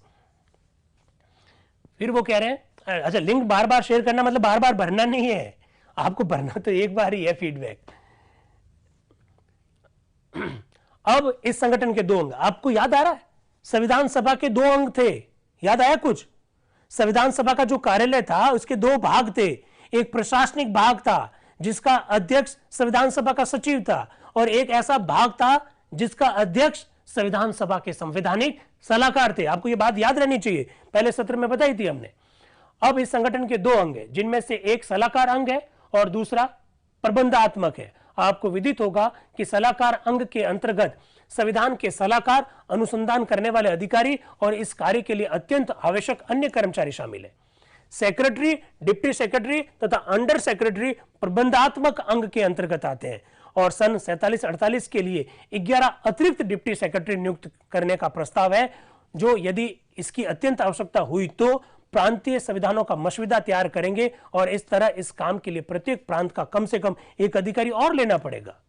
अब अधिकारियों के अधिक वेतन के संदर्भ में, जैसे वो बोलने वाले होते हैं कि बीच में एक मेंबर टोक देते हैं अंग्रेजी में, एल कृष्ण स्वामी भारती, वो कह रहे हैं, श्रीमान मुझे एक व्यवस्था संबंधी आपत्ति करनी है। यह स्पष्ट है कि श्री गाडगिल ऐसे संशोधनों का उत्तर दे रहे हैं जो प्रस्तुत नहीं किए गए। भविष्य में जब वे संशोधन पेश किए जाए तो प्रस्तावक महोदय इन विचारों का उत्तर देते समय प्रकट करें तो अच्छा होगा। भारती जी कह रहे हैं कि ये गाडगिल साहब भी बड़े गजब के व्यक्ति है। ये गाडगिल साहब खुद ही आलोचना कर रहे हैं अपनी और खुद ही जवाब दे रहे हैं। हमने ऐसे संशोधन अभी तक पेश ही नहीं किए यार, हम पेश करेंगे तब आप अपने इन प्रश्नों का जवाब देना। ऐसा वो भारती जी गाडगिल साहब के बारे में कह रहे हैं। गाडगिल साहब क्या कह रहे हैं अंग्रेजी में, यद्यपि ये संशोधन पेश नहीं किए गए तथापि ये सब आज्ञा पत्र पर आ चुके हैं। मैं केवल कुछ सूचना दे रहा हूं जिसके प्रकाश में कुछ सदस्य अपने संशोधन पेश करना पसंद नहीं करेंगे। वो कह रहे हैं मैं पहले से ही कुछ बातें बता देता हूं ताकि बहुत सारे लोग अपने संशोधन को क्या कर ले, वापस ले ले, वो शायद पेश ही नहीं करे, इसलिए मैं तो बात ऐसे ही रख रहा हूं। अब अधिकारियों के उच्च वेतन के संदर्भ में मेरा यह निवेदन है कि ये अधिकारी वही वेतन पा रहे हैं जो कि उन्हें उनके विभागों में मिल रहे थे। अरे भाई, मैं कृषि विभाग में अधिकारी के रूप में काम कर रहा था, मुझे डेपुटेशन पर आपने संविधान सभा के कार्यालय में काम करने के लिए बुला दिया, मुझे वही तो वेतन मिल रहा है जो मुझे कृषि विभाग में मिल रहा था, तो इसमें ऑब्जेक्शन क्यों कर रहे हो आप? क्या कह रहे हैं गाडगिल साहब? मेरा यह निवेदन है कि ये अधिकारी वही वेतन पा रहे हैं जो कि उन्हें उनके विभागों में मिल रहे थे। यदि आप इनकी सेवाएं समाप्त करना चाहते हैं तो दूसरी बात है, परंतु यदि आप उन्हें रखना चाहते हैं तो उन्हें वहां वो वेतन तो देना पड़ेगा जो उससे पहले उनको मिल रहा था। यार कोई नया वेतन थोड़ी दे रहे यार, आप भी अजीब बात कर रहे हैं। फिर आते हैं छोटे कर्मचारियों पर। क्लर्कों और छोटे सेवकों को थोड़ा वेतन देने के संदर्भ में दूसरी आलोचना के बारे में मैं सभा को बताना चाहता हूं कि यद्यपि दफ्तरी और इसी श्रेणी के अन्य छोटे सेवकों का वेतन 14 रुपए है। कितने? 14 रुपए है। क्लर्क का वेतन 14 रुपए है। सुनिए, कल क्लर्क और छोटे सेवक को थोड़ा वेतन देने के संदर्भ में दूसरी आलोचना में मैं सभा को बताना चाहता हूं कि यद्यपि दफ्तरी और इसी श्रेणी के अन्य छोटे सेवकों का वेतन 14 रुपए है, किंतु यदि आधा ये तो बेसिक सैलरी है यार उनकी, 14 रुपए तो बेसिक सैलरी है, अब उनको भत्ता भी तो मिलेगा, किंतु ये तो आधारभूत वेतन है। सभा को यह जानकर दिलचस्पी होगी कि हम प्रत्येक सेवक को बेसिक सैलरी के अतिरिक्त 18 रुपए महंगाई का भत्ता, लीजिए 18 रुपए महंगाई का भत्ता, 3 रुपया मकान का किराया, 3 रुपया सवारी का किराया, 3 रुपया और 12 आना अनाज की क्षतिपूर्ति, 3 रुपया 12 आना अनाज की क्षतिपूर्ति और 3 रुपया अतिरिक्त वेतन देते हैं। कुल मिलाकर 28 रुपया, 12 आना और 14 रुपए मिलते हैं। हालांकि इनकी काउंटिंग सही नहीं है, ये 28 नहीं होता, ये 30 होता है। वापस बताता हूं, बेसिक सैलरी 14 रुपए है, उसके अलावा 18 रुपए महंगाई, 18, 3 रुपया मकान का, कितने हुए 18 और 3 21, 3 रुपया सवारी का, 21 और 3 कितने हुए 24, 3 रुपया 12 आना अनाज का, 24 और 3 कितने हुए 27 रुपए और 12 आना और 3 रुपए अतिरिक्त, तो 30 रुपया और 12 आना हुआ। पर उन्होंने काउंटिंग थोड़े फास्ट की, जैसे मैं बोल रहा हूं। उन्होंने कहा कुल मिलाकर उनको 28 रुपया 12 आना और 14 रुपए मिलते हैं। 14 रुपए तो बेसिक सैलरी और 28 रुपए और 12 आना उनको अतिरिक्त भत्ता, जबकि 28 रुपए नहीं है, वो कितने हैं 30 रुपए और 12 आना, यानी 30 रुपए 12 आना प्लस 14 रुपए और मिलते हैं। ये मेरी एक बहन और कोई है, पुलिस वर्दी में है, क्या बात है, सरोज कुमारी जी, आप पुलिस में है? अरे वाह, क्या बात है, बहुत बढ़िया बहुत बढ़िया। चलिए आगे बढ़ते हैं। सभा को यह सूचना देकर विश्वासघात नहीं होगा कि फाइनेंस कमेटी यह निश्चय किया है कि हमारी जो केंद्रीय वेतन कमेटी की सिफारिशों को स्वीकार कर लेने पर समस्त स्थायी और अस्थायी छोटी श्रेणी के सेवकों को सेवा काल को पिछले दिनों में बढ़ोतरी दे दी जाएगी। ठीक है, फिर आते हैं संविधान सभा के सदस्यों के बारे में। संविधान सभा के सदस्यों को दिए हुए भत्तों के संदर्भ में तीसरी आलोचना के विषय में मेरे मित्र श्री जयपाल सिंह विस्तृत रूप से जानकारी देंगे। अब गाडगिल साहब कह रहे हैं कि भाई संविधान सभा के सदस्यों के बारे में जो बातें हैं, उनके बत्तों के बारे में जो बात है, वो मेरे मित्र कौन जवाब देंगे? जयपाल सिंह जी। कौन जयपाल सिंह जी? परिचित है? जयपाल सिंह जी मुंडा, जनजातियों के बहुत बड़े नेता। कितनी बार बोला मैंने, जयपाल सिंह जी मुंडा साहब, वे व्यक्ति जिनके नेतृत्व में भारत ने हॉकी में पहली बार ओलंपिक में गोल्ड मेडल जीता। जयपाल सिंह जी वह व्यक्ति है जिन्होंने जनजातियों के हितों की रक्षा के लिए संविधान सभा में लगातार एक बहुत शानदार ढंग से उद्बोधन दिए। वो जयपाल सिंह जी। जयपाल सिंह जी वो व्यक्ति है जिनका जन्म अभी हाल ही में 3 जनवरी उनका जन्म दिवस आता है। तो ऐसे व्यक्तित्व के बारे में बात कर रहे हैं कि इसके बारे में जयपाल सिंह जी विस्तृत रूप से प्रकाश डालेंगे, लेकिन मैं मोटी मोटी बात मैं भी थोड़ी सी कह देता हूं। लेकिन मैं सन 1947-48 के बजट के आंकड़ों में अवरोधित धनराशि के संदर्भ में कुछ प्रकाश डालना आवश्यक समझता हूं, और मैं इससे अधिक नहीं कहूंगा। कुछ सदस्यों के व्यक्तिगत अनुभव के अतिरिक्त हमारे पथ प्रदर्शन के लिए मेरे पास कोई और चारा नहीं था। इसमें कोई संदेह नहीं है कि हमारे सामने 2 विचारधाराएं हैं। एक के अनुसार भत्ते अधिक है और दूसरे के अनुसार भत्ते की दरें बहुत कम है। इस संदर्भ में केंद्रीय धारा सभा मतलब संसद, केंद्रीय धारा सभा के उदाहरण से हमारा पथ प्रदर्शन हुआ है। केंद्रीय धारा सभा के सदस्यों को 30 रुपए दैनिक भत्ता और 15 रुपए मार्ग का आने जाने का खर्चा मिलता है। यानी कुल मिला के कितना हुआ? 45 रुपए। यानी जिस तरह से हमारे सांसदों को 45 रुपए मिलता है, उसी तरह से संविधान सभा के सदस्यों को भी 45 रुपए मिलेंगे। केंद्रीय धारा सभा के सदस्यों को 30 रुपए दैनिक भत्ता और 15 रुपए आने जाने का मिलता है। ये दोनों का मिलाकर 45 रुपए है। तो हमने डायरेक्ट 45 रुपए रख दिए। हमने ये नहीं कहा कि 30 रुपए तो आपका दैनिक भत्ता है और 15 रुपए आपके आने जाने का खर्चा है। ये हमने नहीं कहा, हमने सीधा कहा आपको भत्ता मिलेगा 45। तो इसमें आपको प्रॉब्लम क्या हो गई? हमने सीधा अमाउंट जोड़कर रख दिया यार। गाडगिल साहब ऐसा कह रहे हैं। हमने कहा कि भाई संविधान सभा के एक मेंबर को 45 रुपए भत्ता देंगे। आप ऑब्जेक्शन कर रहे हैं कि ज्यादा है। अरे ज्यादा नहीं है, 30 + 15 कोई 45 किए है, ऐसा गाडगिल साहब कह रहे हैं। ठीक है, फिर देखो वो उसके पक्ष में तर्क भी दे रहे हैं, उसको सुनाना जरूरी है। देश की गरीबी को ध्यान में रखते हुए कुछ इसे अधिक बताते हैं।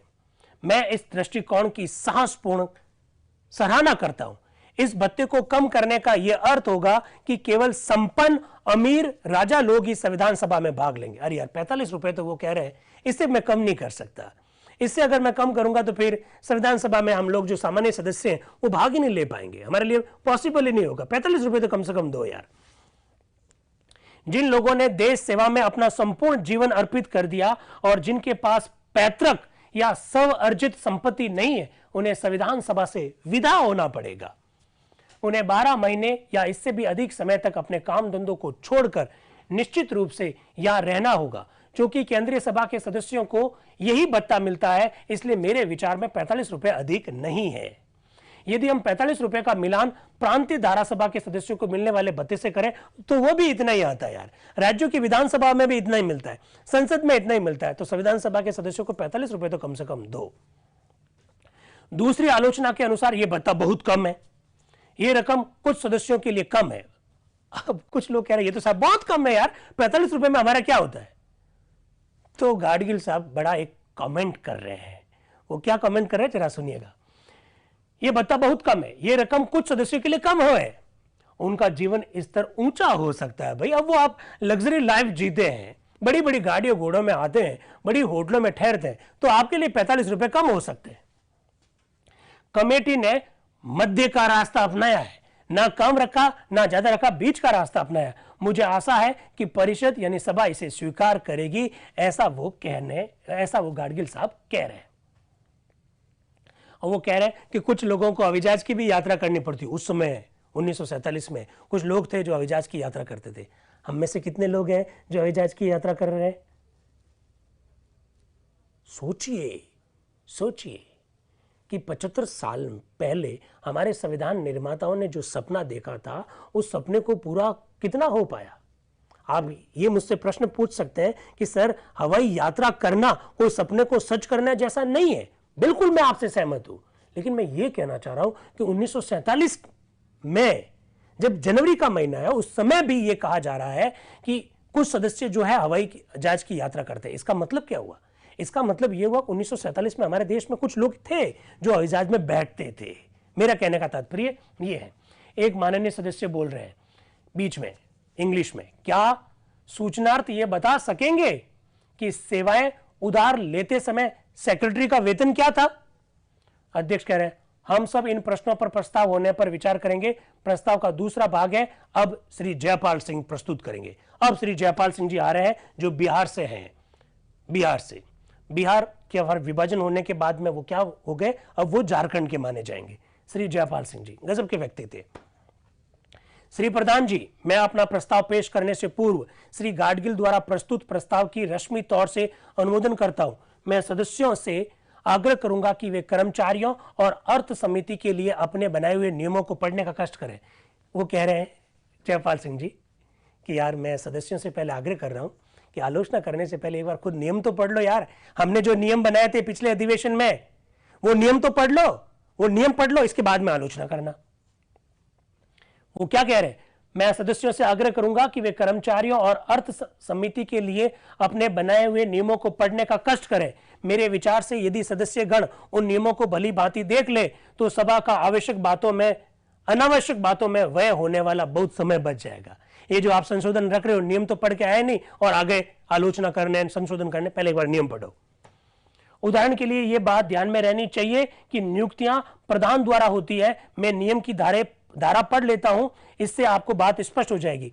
वो कुछ नियम पढ़ने की बात कर रहे हैं, फिर वो अफसरों और मेंबर को जो वेतन दिया जा रहा है उनकी बात कर रहे हैं। फिर वो कह रहे हैं कि हमें मिस्टर गाडगिल ये याद दिला चुके हैं कि ये सभा 9 दिसंबर को शामिल होने से पूर्व हुए कार्यों को स्वीकार कर चुकी है। मेरे विचार में हमने रस्मी तौर से उस दिन से पूर्व हुए कार्य की दूसरे दिन स्वीकृति भी दे दी थी। इसके बाद संविधान सभा ने स्टाफ और फाइनेंस कमेटी की नियुक्ति की और हमने अपने सामने आने वाली समस्याओं पर विस्तार पूर्वक विचार किया। मैं सभा को बता देना चाहता हूं कि सभा के कर्मचारियों की संख्या बढ़ते हुए कार्यों को देखते हुए बहुत कम है। सदस्यों को विदित है कि कर्मचारियों के अभाव में बारी बारी से ही उन्हीं की सेवा ली जा रही है। सभा के वर्तमान कर्मचारियों में 90% कर्मचारी केंद्र और राज्य सरकार के विविध विभागों से लिए गए हैं। 10% हमारे कर्मचारी हैं।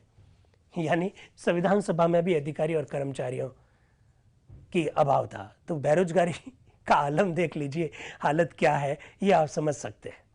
उन लोगों के पास भी पूरा स्टाफ नहीं था, ऐसा खुद जयपाल सिंह जी कह रहे हैं। इसलिए तो कहा कि गोपनीय रखो बैठक को। आप समझ रहे हैं। अब वो कह रहे हैं, अध्यक्ष आप बीच में बोल रहे हैं कि सर आप इन बारे में मत बात करो, आप अपने प्रस्ताव की सीमा में रहकर ही बात करो, दूसरी बात आपको करने का हक नहीं है। फिर जयपाल सिंह जी वापस आते हैं, मैं नियमित रूप से प्रस्ताव पेश करता हूं। यह निश्चय किया जाता है कि यह सभा अपने नियम 51 के अनुसार अधिकारियों और फाइनेंस कमेटी द्वारा स्वीकृत सदस्यों के भत्तों को जो संलग्न किए गए हैं स्वीकार करती है। मेरे माननीय मित्र श्री गाडगिल पहले ही हमारी कठिनाइयों को सुझा चुके हैं। आप देख सकते हैं कि इच्छा रहते हुए भी हम इन दरों को बढ़ाने में असमर्थ हैं। वो कह रहे हैं कि मेरी इच्छा हो सकती है लेकिन सॉरी, माफी चाहता हूं, अब हम इन दरों को नहीं बढ़ा सकते, इतना ही मिलेगा। केंद्रीय धारा सभा का उदाहरण हमारे सामने, धारा सभा यानी संसद, जहां सदस्यों को 30 रुपए, अब देखिए वो सही कर रहे हैं जयपाल सिंह जी, कि जहां सदस्यों को 30 रुपए दैनिक भत्ता और 15 रुपए मार्ग व्यय का भत्ता मिलता है। मैं जानता हूं कि कुछ सदस्यों को 45 रुपए तय होने पर निराशा हुई होगी। संविधान सभा के सदस्यों के निर्वाचन के समय समाचार पत्रों में 75 रुपए लिखा हुआ था। गजब की बात आ रही है। वो कह रहे हैं कि कुछ सदस्यों को निराशा हुई होगी कि हम 45 रुपए ही देंगे आपको भत्ता, क्योंकि समाचार पत्रों में न्यूज छपी थी कि 75 रुपए मिलेंगे, लेकिन जैसे ही वो यहां आए तो मालूम पड़ा कि 45 रुपए मिलेंगे, तो बड़ी उनको निराशा हुई होगी। समाचार पत्रों में सदस्यों को 75 रुपए भत्ता दिए जाने की सूचना प्रकाशित हुई थी। मैं ये कहूंगा कि सदस्यों को यहां आने पर जब यह विदित हुआ कि उन्हें 75 के स्थान पर 30 रुपए कम मिलेंगे तो उन्हें निराशा हुई होगी। मैं किसी भेद का उद्घाटन नहीं कर रहा हूं। वो कह रहा है मैं किसी का भेद नहीं बताना चाहता हूं कि किसको निराशा हुई, किसको दुख हुआ, किसको लगा कि अरे यार 75 की जगह 45 मिलेंगे, किसने मुझे ये कहा। मैं किसी का भेद नहीं बताना चाहता, मैं किसी का भेद का उद्घाटन नहीं कर रहा हूं। इस संबंध में इंटरिम गवर्नमेंट के सदस्यों ने भी अपनी सम्मति दी थी। मैं ये नहीं कह सकता कि उनसे सलाह ली गई थी कि उन्होंने ठीक रूप से या भूल से ऐसा अनुभव किया था कि 75 रुपए संभवतः बहुत अधिक है और ये भत्ता केंद्रीय संसद के सदस्यों को दिए जाने वाले भत्तों को देखते हुए काफी है, काफी ठीक है, इसलिए ये रकम कम है। स्टाफ और फाइनेंस कमेटी में अब सुन लीजिए संविधान सभा की वह कौन सी सदस्य थी? राजकुमारी अमृता कौर, जिसने वेतन भत्तों के बारे में क्या कहा, जरा सुनिएगा। स्टाफ और फाइनेंस कमेटी में राजकुमारी अमृता कौर को छोड़कर हम सब एक मत से 45 रुपए दिए जाने के पक्ष में थे। हमने 45 रुपए का भत्ता क्यों तय किया, इस प्रश्न को मैं छेड़ना आवश्यक नहीं समझता। इस भत्ते को बढ़ाने के लिए एक संशोधन है।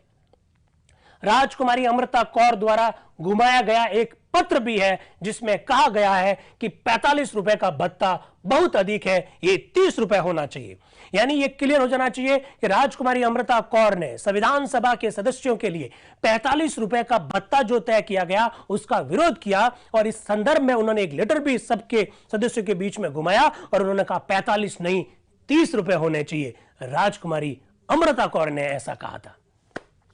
एक माननीय सदस्य बोल रहे, अरे वो लेटर कहां है, वो लेटर कहां है? भाई अभी आपने कहा ना राजकुमारी अमृता कौर ने सबको एक लेटर दिया, तो वो लेटर कहां है? श्री जयपाल सिंह जी, अध्यक्ष महोदय क्या मैं उसे पढ़ूं? अध्यक्ष महोदय क्या मैं उस लेटर को पढ़ूं? अध्यक्ष, मेरी राय में उसे पढ़ना आवश्यक नहीं है, पढ़ने की कोई जरूरत नहीं है। राजकुमारी अमृता कौर ने लेटर क्या लिखा है?